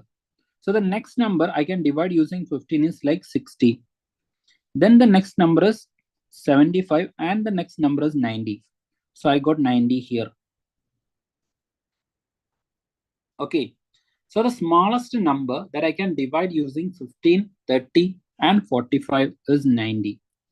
So this is one method where what I did earlier to find the highest common factor, I listed the factors. Here, I listed the multiples. This is like 15 into 1, 15 into 2, 15 into 3, 15 into 4, likewise 15 into 6. The same way for the 30 also, I have listed the multiples like 30 into 1, 30 into 2, then 30 into 3. Likewise, I listed the multiples. So for the common factor, I listed the factors. For the least common multiple, I just listed the multiples. Okay, so this is the difference. So here also for the 45, I listed the multiples. Then I found the common multiple, that is 90. So this is one method where you have to list all the multiples and find the smallest multiple among them. Then the next method is like the prime factorization method, which is like a bit difficult. Okay, that we will discuss in the later classes when we go for the like the different kinds of questions when we try to solve it. Okay, so this prime factorization method for highest common factor and LCM that we will discuss. Anyway, I will just show you one method. Okay, like one example. So for example, like there are two numbers. There are like I will take this time like 60 and instead of 120 I will take 150. Okay, so for 120 the highest common, sorry, the lowest common multiple is 120 itself. So that's why 60 and 150. So these are two numbers. So here what I will do is that I will find the prime factorization so that I can get the different prime numbers common to these two numbers. So I'm going for the prime factorization. So for that I will divide 60 with 2, I will get 30. So here again I can divide 30 with 2. Here I will get 15. So here as you can see, I can divide 15 with 3 only, not with 2. So the very next smallest prime number is 3. So I'm dividing 15 with 3, and then I will get 5. Now I can't divide 5. So 16 is like 2 into 2 into 3 into 5. Now I'm doing the same for the 150 also. Okay, 150, I'm dividing it using the prime factorization. First there is 2. I will get 75. So I can't divide 75 with 2. So I'm going to do it with 3. Okay, so with respect to 3, if I divide, I will get 25, isn't it? 25 into 3 is equal to 75. Now with respect to the 25, it is 5 into 5. So for the 150, it is 2 into 3 into 5 into 5. So now I was able to represent these two numbers in prime factors. Now go for the common prime numbers. So here you can see 2 into 3 into 5 is common. Okay, 2 into 3 into 5 is common. So what it means? It means that 30 is the highest common factor for these two numbers. For 60 and 150, the highest common factor is 30. Okay, so this is one prime factorization method to find the highest common factor. Okay, now this is the one question that is asked in the previous year, that is least common multiple. Using this concept, you can solve this particular question. So here the question is that A, B, and C are 3 institutions in a locality. Okay, so I will just give you an introduction before going into this particular question. So how we will identify like which method we have to use in a particular question. So we have to either use the HCF or the LCM or some other methods. So how we will identify whether I have to use the LCM or whether I have to use the HCF, which method I have to use. So for that, you have to look into the common pattern of each type of questions. So for the LCM type of questions, or where you have to use the LCM, each of the things will be having, like in that particular question, there will be like different things will be there, like 2 or 3 different things will be there, and they will have a cycle. So for example, in this question, there is like A, B, and C is there. For A, there will be a cycle, like within 1 hour, it will be coming back to its original position, or it will be repeating. So for example, A is an alarm, and it will ring every 1 hour. Then there is like B, it will ring in every second hour. Then the C is there, it will ring in every 3rd hour. So likewise, it will be having a cycle. Then the question will be to find when all of them ring together. Okay, so likewise, it will be between, or it will be including the different objects which is having a cyclical pattern. And we will be asked to compare the cyclical pattern. This is the common nature of a least common multiple question. So now coming back to this question, just look into this particular question and what is the cyclical pattern. So here also there are like 3 things, A, B, and C is there. So these are like 3 institutions. Okay, this is 3 institutions. And in the first institution, the bell rings in every 45 minutes. Okay, so this is the cycle for A. And for the second institution, it rings in every 1 hour. So this is the cycle for B. Now, for the institution C, it rings in every 2nd hour. Okay, so this is the cycle for each of the institution. Okay, so we can just write it down. For A, it is every 45 minutes. And for B, it is in every 1 hour. That is 1 hour is means 60 minutes. And for C, it is in every 2nd hour, or like in 2 hours. So 2 hours is 120 minutes. So I have converted all into minutes. So in the question, they have given A in minute, B in hour, C in hour. But for the easiness of the calculation and to make the calculation in a standard form, I converted each of them into minutes. This you should remember. Okay, so when you take or when you make a calculation, each of your given numbers or given values should be in the same, like in the same format or in the same unit. Okay, so here the unit is minutes, so I have converted all them into minutes. Now I have to find the least common multiple for 45, 60, and 120. Okay, so here you can see this 45, 60, and 120. When I go for the multiples, the different multiples, the 45's multiples includes like 90, 135 is there. Okay. Then again, 180 is there. Likewise, it goes. For the 60, it will be like 120, 180, 240, okay, 300, 360, etc.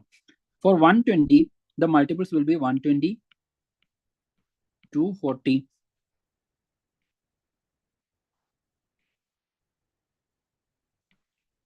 360, etc. Okay, so this is the multiples of 120. So as you can see, there appears a common number that is 360. Okay, but for 45, we have written till 180 only. Now, if I write further, I'm very sure that as 180 is there is high chance 360 also will be there. Or I'm sure that 360 also will be here at somewhere. Okay, if you write down the factors, like by adding 180 plus 45, then plus 45, then plus 45, you will add again 180 plus 180. Okay, this is like 45 plus 45 plus 45 plus 45. That is 180 plus 45 plus 45 plus 45 plus 45. This is actually 360 itself. Okay, so if any one number appears, it means that the multiples of that number will appear in the same or in the same projection. So here 180 is there, so I'm sure like 360 also is there. So here the least common multiple for this three numbers 45, 60 and 120 is 360 itself. So it shows that the bell will ring after 360 minutes. So here you have to remember the given unit is minute. So the bell will ring after 360 minutes. So 360 minutes means 6 hours, isn't it? That is 360 divided by 60. That is equal to 6 hours. Okay, so the question that the bell, initially all the three bells ring at 9 a.m. Okay, in the 9 a.m. all the bells ring. So at what time it will again ring? So the LCM is like after 6 hours, the LCM is 360 minutes. So after 360 minutes, all the bells will ring together once again. That is after 6 hours. So if it is in the morning 9 a.m., then there is like 12 p.m., then there is like 3 p.m. This is 3 hours. Okay, 3 hours and 3 hours. Okay, so if it is 9 a.m., then again at 3 p.m., all the bells will ring together again. So that's why the answer becomes C, that is 3 p.m.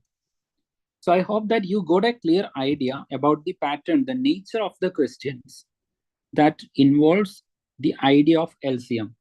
Okay, the least common multiple. Okay, so it's like you have to find the common multiples for a given number or the given repetition. Now again, one more question. This also involves the least common multiple. Okay, so just read the question. Here the question states that P, Q, R and S. Okay, P, Q, R and S. So here you have to compare not 3 numbers but 4. Okay, they have given 4 numbers or like 4 different person. And they would give you the cycle of each of these persons also. Okay, so let's read further. So here P, Q, R and S start from the same point to walk around a circular path in the same direction. Okay, in the same direction around a garden whose circumference is 1 kilometer. Okay, so the given 1 kilometer is the circumference. So the circumference of the circle is like actually the surrounding length, isn't it? The surrounding length of the circle is actually 1 kilometer. Okay, and this P walks 5 kilometer in a hour. So P walks 5 kilometer and Q walks 4 kilometer and R walks 7 kilometer and S walks 11 kilometer per hour. So this is the speed of P, Q, R and S. Then how long will it take all 4 to meet again? Okay, so as you can see here, each of the person P, Q, R and S are having a cycle because P will appear at the initial or like P will have a speed of 5 kilometer. So just consider this circle. Okay, I'm just removing it. So for example, P is starting from here. So P will walk 5 kilometers per hour. So P will be starting walking from here. Okay, and it will go around the circle. And when it come back to its initial position, it had completed 1 kilometer. But in 1 hour, the P will travel 5 kilometers. So after 1 hour, where will be P? Okay, this is the place like this is B, this is C, this is D. Okay, so P will be completing like 5 circles. It is 5 kilometers, isn't it? So in order to complete 5 kilometers, it has to circle this particular road or this circular path 5 times. So P will be repeating this for 5 times and it will complete like 1 kilometer plus 1 kilometer. Likewise, it will complete 5 kilometer and P will be again at the position O. Sorry, like A. Okay. So P will be again at the position A. Okay. The same way Q also.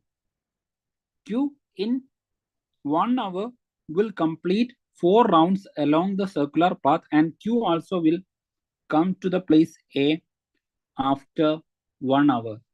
And this 1 hour, it would have completed 4 kilometers around the track, isn't it? Now, there is R. So R also will be traveling around the path with a speed of 7 kilometers per hour. So in 1 hour, definitely they would have completed, or like R would have come to the initial place itself by completing 7 circling. And for S, it will complete like 11 circles. Okay, it will complete 11 circles.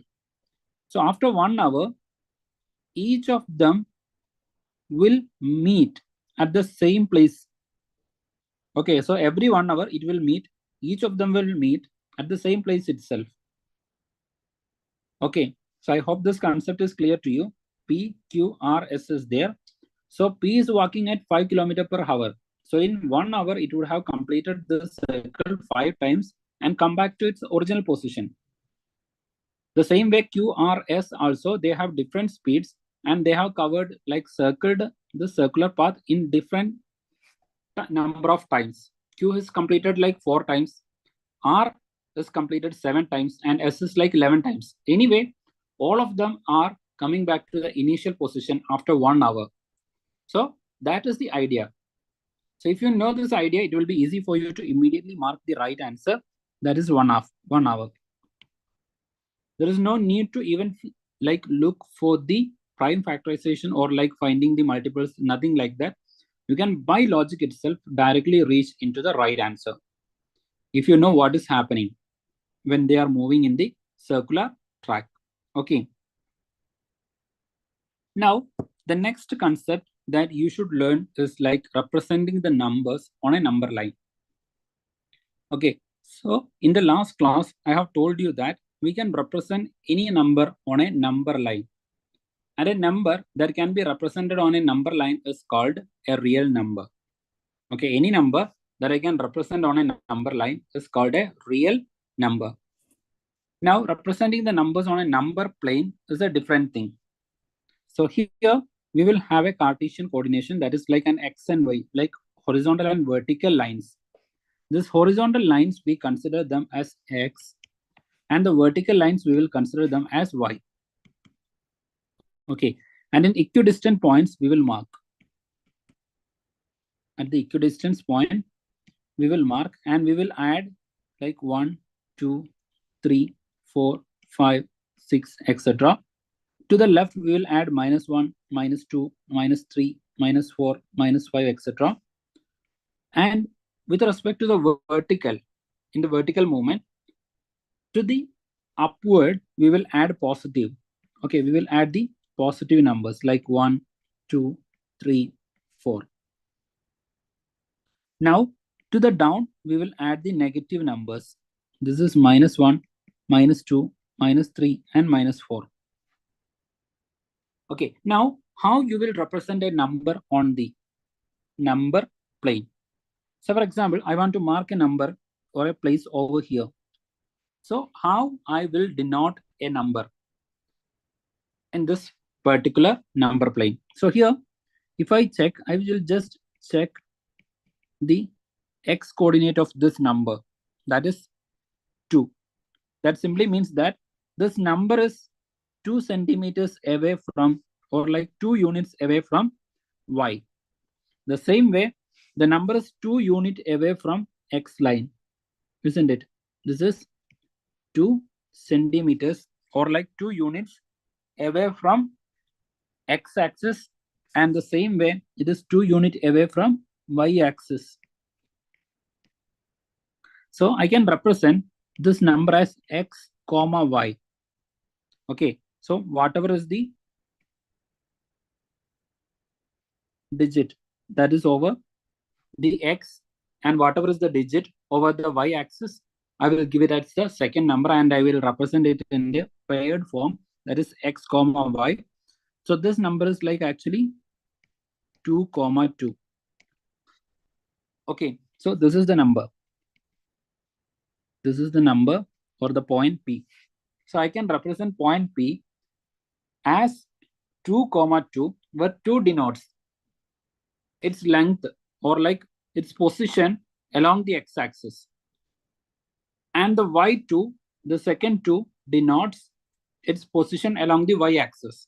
Now, the same way, say for example, here there is a number called q, or like a position called q. How I will represent q?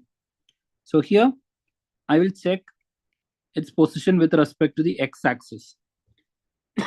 So it is 5 centimeter or like 5 unit. Now, along the y-axis, it is 1. So I will represent this as 5, 1, where 5 represents its position along the x-axis. Then the 1 represents its position along the y-axis. Likewise, I can represent any number or like any position on this xy plane. Okay, and this xy plane is called a Cartesian coordinate system. This concept you should know. Now, the next thing you should know is that what is the distance between two objects or like two places that is marked. So here, again, I'm taking like P and Q. So for example, this Q is located on the x-axis. So it will be x0 because it is not moved or it has not moved along the y-axis. Okay, so this is the 0, 0 point, or this is the 0 point. So it has not moved from the x-axis, or it is still lying in the x-axis. It has moved nothing along the y-axis. So its y-coordinate will be 0. Now considering the P, it has moved along the y-axis, but not along the x-axis. So it will be like 0y. Okay, 0y. This implies that this distance is x and this distance is y. Now, as you can see, this P, I will mark this meeting point as O. So POQ is actually a perpendicular triangle. So a perpendicular triangle, there is a property. The Pythagoras theorem is there. So the Pythagoras theorem states that x square plus y square, and if I take a root of it, I will get the length of the PQ. Okay. So I will get the length of the PQ. So this is the basic idea that you should know.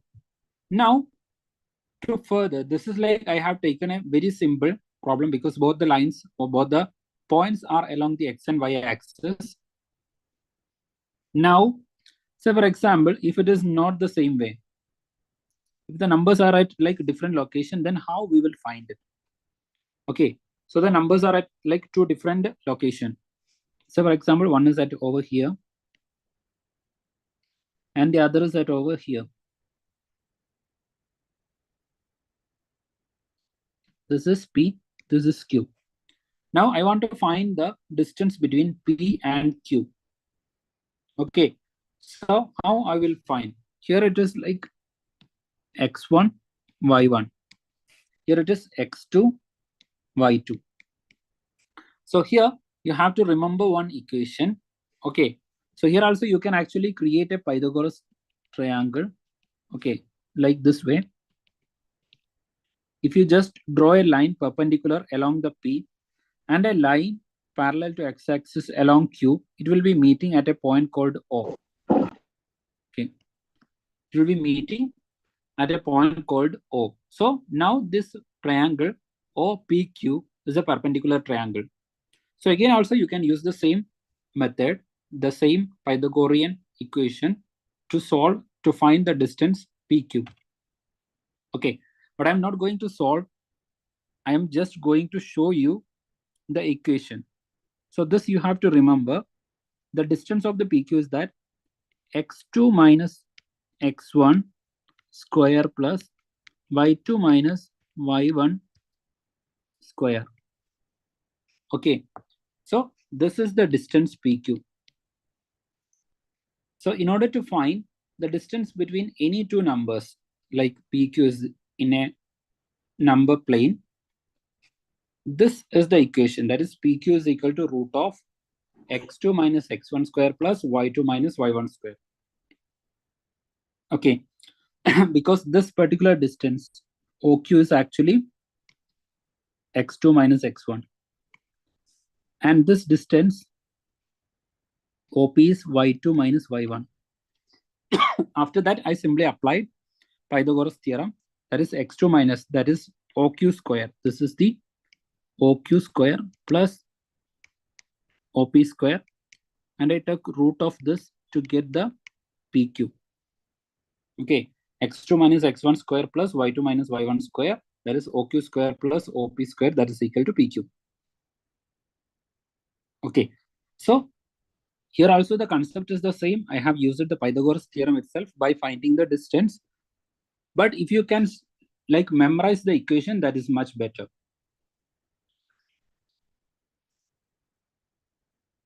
Okay, so this again to find the numbers. So here to represent a particular number in a 3-dimension, we need one more axis, that is z-axis.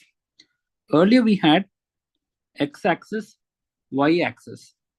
But to represent a number in the space, we need another one more axis. This is x-axis, this is y-axis, and there is one more axis called z-axis. So to represent any particular number or like a position, say for example, this is one position P. Okay, so one position P is there. So to represent the P, it will be like X, Y, and Z. We'll be using 3 axes to represent the number P. So once I give the values, I will get the position of the P accurately.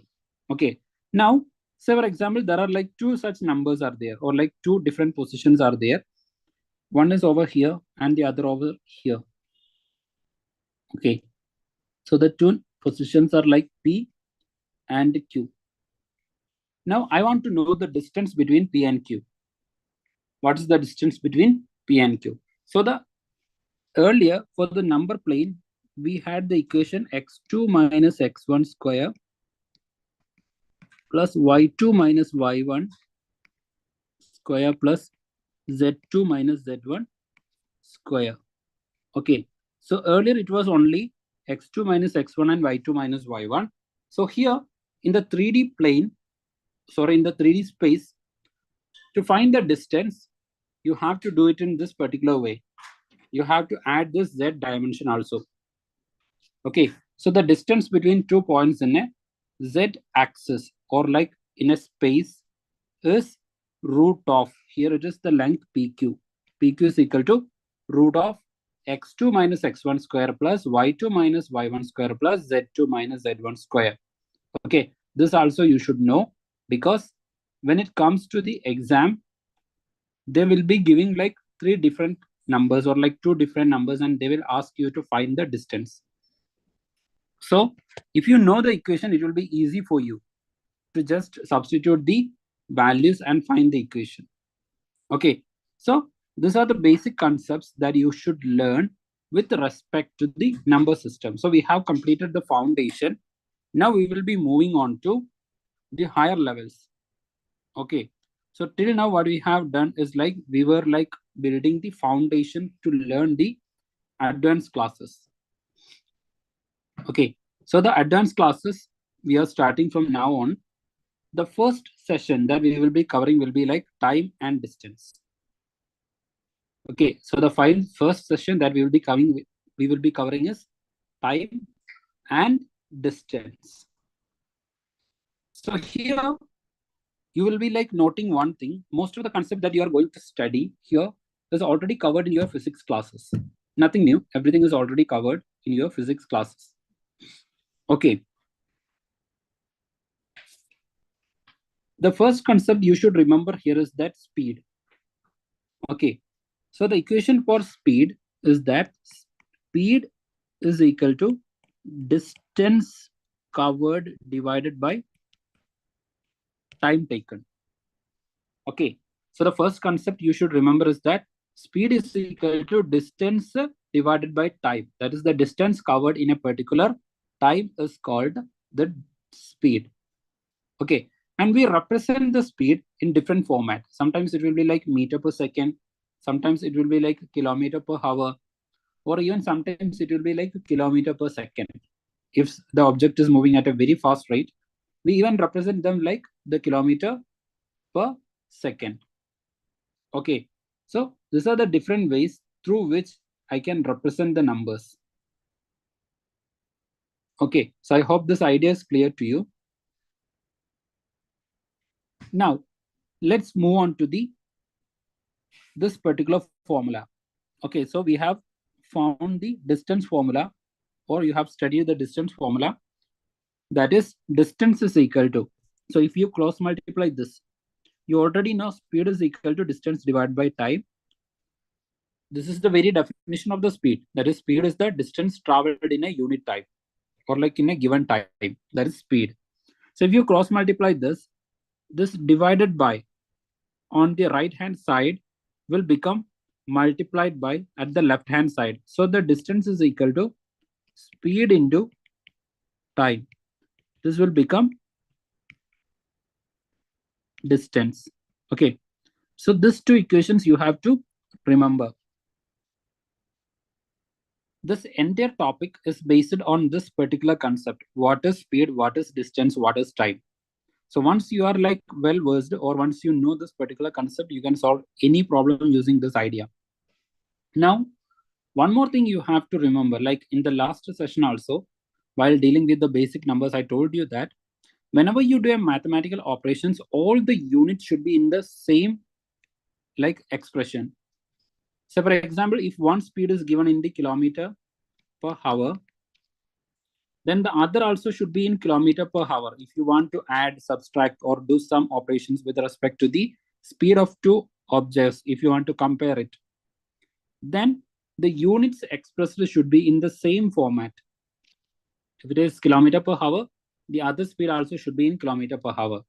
If it is not, then you have to convert. Okay. You have to convert each of them into the same form of expression. So how you will do it? So for example, if they have given like speed is like 60 kilometer per hour, and the speed of the other object is like 5 meter per second. So which one is fastest? It's a very simple question. They have given two speed, and they are asking like which among this is fastest. So you cannot actually go and directly say that 60 kilometer per hour is the fastest, because this is expressed in kilometer per hour, whereas this is in meter per second.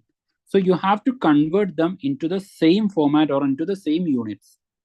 So you can convert this 60 kilometer per hour into meter per second. So for that, what you should do? You should do is that 60 kilometer means 1000 meter divided by 1 hour is like 60 minutes. Okay. And 1 minute is like 60 seconds. So which means that 1 hour is like 60 into 60. That is 3600 seconds. So now it is like 60 into 1000 divided by 3600 seconds. Now it will become meter per second. Okay. Now I'm just doing the calculation. Now again, I am dividing this by 2. So I will get 5 by 18. So this is equal to 16 into 5 divided by 18. So you see this number, 5 divided by 18. So remember this number, 5 divided by 18. That is to convert any number. So any speed that is given in kilometer per hour, if you want to convert that into meter per second, just multiply that with 5 divided by 18. Okay, so once you multiply this, you will get the answer. Okay, So here what you remember is that in order to convert the expression from kilometer per hour into meter per second, what you should do, you have to simply multiply that with 5 divided by 18. Okay, so if you multiply 60 into 5 divided by 18, you will get this expression in meter per second. Now, the second is that if they have given it in the meter per second, they have given this in meter per second, and we have to convert them into kilometer per hour. Okay, we have to convert them into kilometer per hour. How we will do it? Okay, so this is the next thing that we have to study. So here also you just take the same thing. Okay, it is meter per second. So in order to convert meter into kilometer, you have to divide that by 1000. So I'm dividing meter by 1000. So it will become meter divided by 1000 and second is there. And in order to convert the seconds into hours, you have to divide that by 3600. Okay, so I'm dividing this by 3600. So as it is, this particular denominator lies in the denominator, it will become cross multiplication. So it will be like 3600 divided by 1 second into m. Sorry, here the second is here. That is m divided by 1000. Okay, so to get this expression in meter per second, sorry, kilometer per hour. Kilometer per hour. Okay, so once you divided this, it will be translated into kilometer per hour. So this will be like 3600 divided by 1000 kilometer per hour.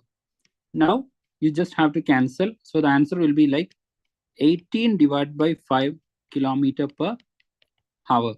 So in order to convert something from meter per second into kilometer per hour, that is this particular operation. Okay. To do this particular operation, to convert from meter per second into kilometer per hour, you have to multiply by 18 divided by 5. These two things you have to remember. From kilometer per hour to meter per second, you have to multiply with 5 by 18. From meter per second into kilometer per hour, it is 18 divided by 5. You have to multiply with 18 divided by 5. Okay, so I hope that this concept is clear to you. If it is clear, then the rest of the problems will be very easy for you. Okay, you don't have to concern about anything else. Okay. Now, this is a problem. So you just try to solve it. Okay.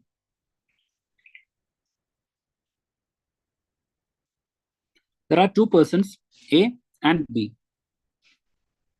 Okay, A and B. So here the speed is given for each of them. The question says that A is traveling at a speed of 60 km per hour and B is traveling at a speed of 40 km per hour. And the question asks like after 2 hours, okay, after 2 hours that A realizes B is lagging and reduced its speed to 30 km per hour. So how much time will it take for B to catch up? So I will just show you the scenario. So the scenario is that A is there, B is there. Okay. And they have started their journey. And they have continued their traveling for 2 hours. And A was traveling at a speed of 60 km per hour. Okay, while B was traveling at 40 km per hour. So as A was moving at a much faster rate, it would have covered an extra distance. Okay, and B was traveling at 40 km per hour and it would have reached some point called P, whereas Q is the place where A has reached. So in 2 hours, A has covered 120 km, isn't it? That is distance is equal to speed into time. Okay, so here speed is 60 km per hour and 2 hours time. So it will be 120 kilometer.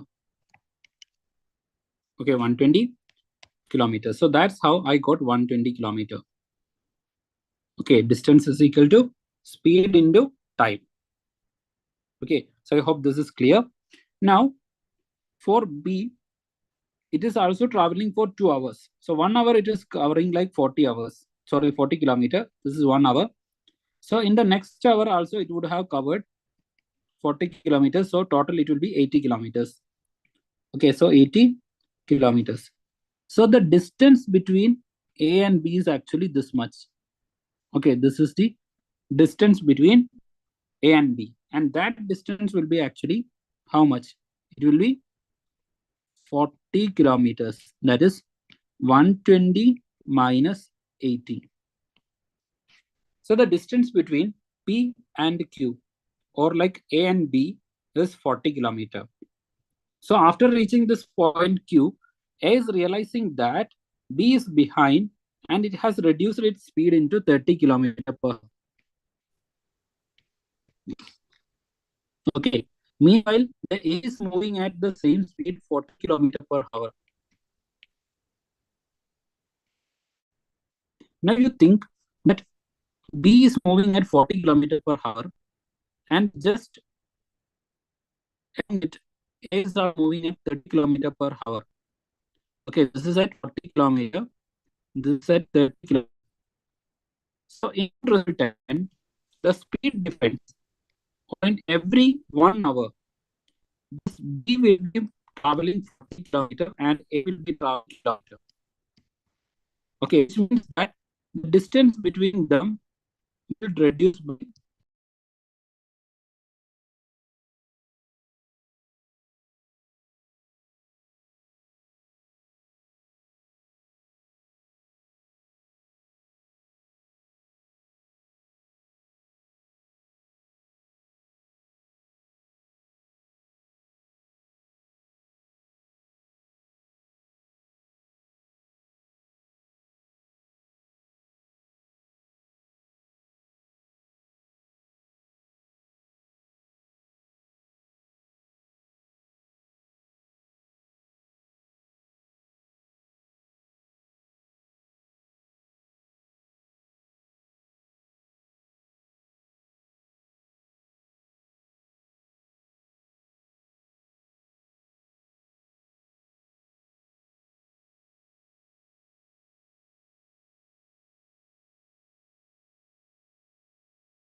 Sir, we cannot hear your voice. Hello, sir. Okay, am I audible now? Yes, sir. Okay, I will just repeat it once again. Okay. So let me erase this. So, like we have discussed this much, that is the A and B, they will be catching up. Okay, every 1 hour, they will be closing this distance of 10 kilometers because after 2 hours, B is traveling at 40 kilometer per hour and A is traveling at 30 kilometer per hour. Because of that, every 1 hour, when B is traveling 40 kilometers, A will cover like 30 kilometers. And this distance difference between them will be closing by 10 kilometers. This is for 1 hour. And how much total distance we have to catch up. We have to catch up 40 kilometers. So for 1 hour, the distance between them will be reduced by 10 kilometers.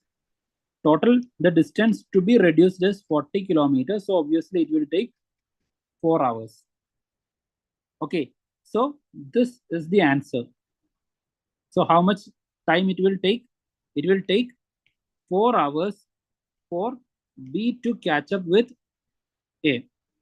Okay, so the answer is 4 hours. Okay, now I will give you one more question. Here, this particular question involved like the unit conversion. You have to convert the unit from one particular representation into the other format. So while making this unit conversion, I told you that if it is like kilometer per hour, to convert this into meter per second, you have to multiply that number with 5 divided by 18. The same way, if it is given in meter per second, to convert this into kilometer per hour, you have to multiply that with 18 divided by 5. This is, I have already taught you. I have already said you this particular thing. Now just read the question. Okay, so the question says that a train travels at 72 kilometer per hour. So the speed is given in kilometer per hour, isn't it? The speed is given in kilometer per hour, that is 72 kilometer per hour. And it crosses a platform in 30 seconds.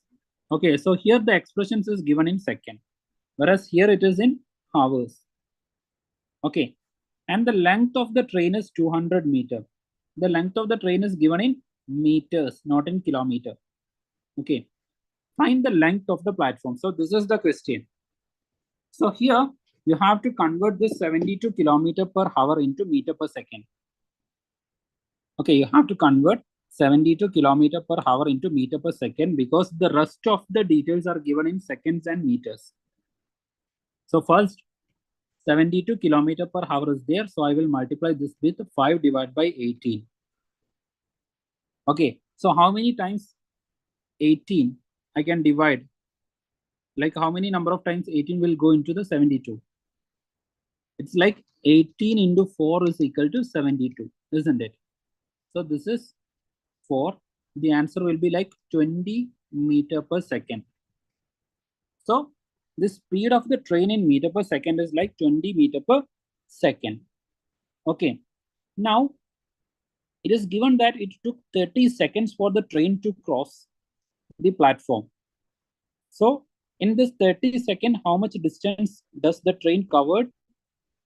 So the distance covered is equal to speed into time. So here speed is equal to 20 meter per second, isn't it? It is equal to 20 meter per second into the time taken. Okay, so how much time it took? It took 30 seconds. So that is equal to 20 into 30 is equal to 600 seconds. Okay, that is equal to 600 seconds. So this is the distance. Sorry, 600 meters, not seconds. It is the distance. Okay. So the distance covered by the train is actually 600 meter. But here you have to consider one more thing. This is actually the train. Okay. So the length of the train is given as 200 meters. So for the train to cross, it has to come out of the platform because this edge, okay, only if this edge comes out of this platform, we can say that the train has crossed. So how much total distance it has to cover? This much distance it has to cover. So that was the distance, 600 meters. In the 600 meters, this much distance is the length of the train itself. That is 200 meter. That means the length of the platform is actually 400 meter. Okay, I hope this concept is clear to you. So here you have to consider the length of the train and the length of the platform. And the 600 meters that you got as an answer over here is actually the total length of the train and the platform. This 600 meters is like length of the train plus length of the platform. Okay, so this you should remember. So this is how the unit conversion comes into place. So here, first we have multiplied this 5 divided by 18 with 5 divided by 18, and we got 20 meter per second. And using that, we have solved and we got 600 meters. And that is actually like the length of the train plus platform. So we have reduced the length of the train, that is 200 meters from 600. And we got the answer 400 meters as the length of the platform. Okay. So the answer is here. So if you have any doubt, you can refer this slide or the PDF when I share it to you. Okay. Now, the next concept that you should learn is average speed. Okay. So the average speed, this is the next concept that you should learn. So here the average speed is equal to total time divided by total distance. Okay, this equation you should remember. So the average speed is total time divided by total, sorry, this is actually wrong. Here the average speed is equal to total distance. Okay, total distance divided by total time taken. Total time taken. Okay, so this equation you have to remember. Average speed is equal to total distance divided by total time taken, because from the next question onwards you will be given like multiple speed, different objects will be there, or like the same object will be traveling in the different speed. So from that you should be able to like derive the speed or the average speed of the object. Okay, so for that you should know the equation, that is average speed is equal to total distance divided by total time taken. So here there are like two different types of the questions. Usually two different types of the questions are asked from this particular area. One, that is problem involving unequal distance. Okay, so unequal distance. Otherwise it will be like involving unequal time. So for example, I will give you the example. There is a person called A. Okay, so initially the A was traveling half of the distance with a speed x meter per second. Okay, so half of the distance, that is d by 2. Then the next half of the distance, this is another d by 2, that is covered with y meter per second. So here the speed is different. The distance are the same, half of the distance. In both cases, this d1 plus d by 2 plus d by 2 is the total distance d. And the half of the distance is covered with x meter per second, and the next half of the distance is covered with y meter per second. Okay, so this is one format of the question. And the next format is like time. Okay, so here different time. Maybe the speed will be like different also here. So for example, the same A. Okay, traveling for a time t1 at a speed of 30 meter per second. Then again it is traveling a time of t2. Okay, a time of t2 at 60 meter per second. So here the speed is different and the time is also different, t1 and t2. So we don't know about the distance. Okay, so here also you may have to find the average speed. And the next possible question or the next possible format, here the time will be same. Okay, so here the time will be same like t1 and t2. This will be same. That is t1 is equal to t1 itself. Both it will be like for 20 seconds and this is also for 20 seconds. The time is same, but the speed is different. So these are the different formats in which you can expect the questions from this particular area with respect to the average speed. Okay, now This is one practice question for you. Just try to solve it. Okay. So the question states that a car covers a distance of 150 kilometer. Okay, so the distance that the car trying to cover is 150 kilometer and at a speed of 50 kilometer per hour. And due to traffic, it returns the same distance at a reduced speed of 30 kilometer per hour. Okay, this is something that happens to us.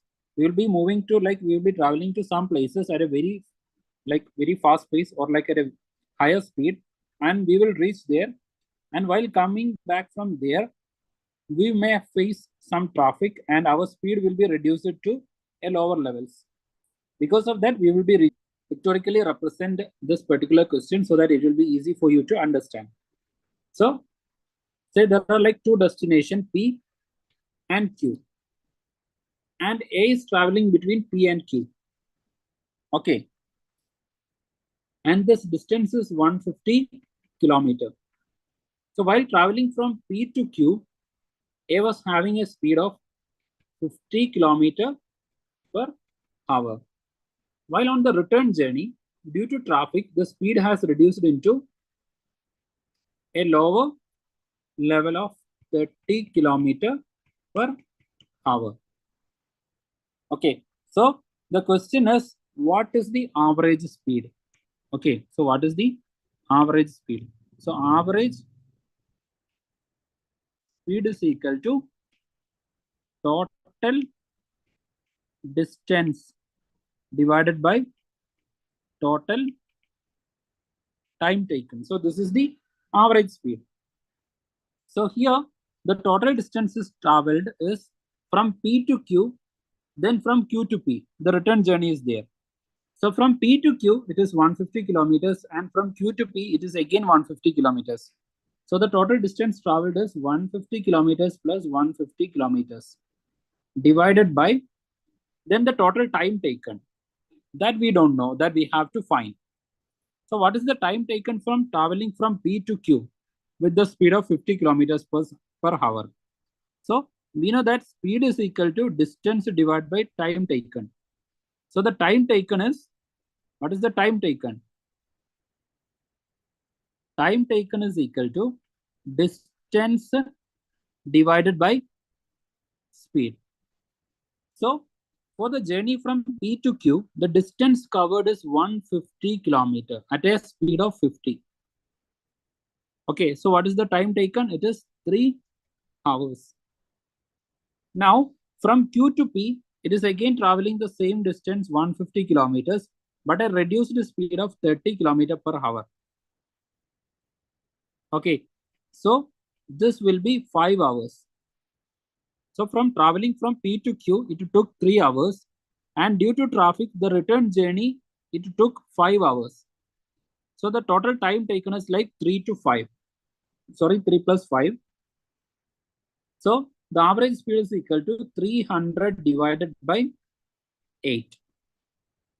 Okay, so if you solve this, you will get the answer, the average speed. Okay, so that you can solve using the simple method like 300 divided by 8 is there, 24 is there, then 60 is there, this is 56, then like 40. So it's like 37.5 kilometer per hour.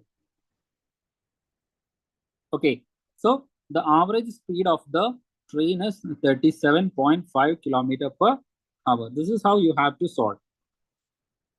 Okay, so just read the question and construct the mind map, actually what is happening. So here it was like traveling from P to Q, then the return journey is there. Then we have the given data, I have represented them. Then I have written the equation, average speed is equal to total distance divided by total time taken. Then I have found the time taken, because in order to find the average speed, I need the total time taken. This total time taken I need. So for that, what I did, I just found the time taken for each of the journey, and I just added them to get the total time taken. That is 5 plus 3, that is equal to 8. And the total journey was 150 kilometers plus 150 kilometers. Okay, then I divided this with the total time taken, that is 3 plus 5, that is 300 divided by 8 and I got the answer as 37.5 kilometers per hour. Okay, so this is the answer. So in this session, we have discussed about some of the very basic concepts only. Okay, we have discussed about the time, but we have discussed about the speed, we have discussed about the distance. And in the initial session or in the initial slide, we have discussed about the speed, the equation for the speed that is equal to distance divided by time taken. And also we have derived the equation for the distance, that is distance is equal to speed into time. Then we also studied about the unit conversion, because in order to do a mathematical operation, everything should be expressed in the same unit itself. So for that, we studied about the unit conversion from kilometer per hour to meter per second and from meter per second to kilometer per hour. So to convert from kilometer per hour to meter per second, we have to multiply with 5 divided by 18. And from meter per second to kilometer per hour, you have to multiply with 18 by 5. Okay. And we have solved some problems to get a better understanding. Okay. So the rest of the problem, the rest of the topics, we will cover it from the next class onwards. So try to study whatever we have taught, because for the next last 3 hours, we have studied about the different things. We have studied about the basics, the basic mathematical operation that we have studied. And after that, we also started this new session of the time and distance. Okay. So in the upcoming classes, we will be discussing about much complex problems regarding time and distance. So you should be like very much thorough with each of this concept, and we will try to do more problems and like different variety of the problems in the next class. Okay. So try to solve this. I will be sharing the slide with you. Just go through each of the concept. Okay. So thank you. Thank you very much.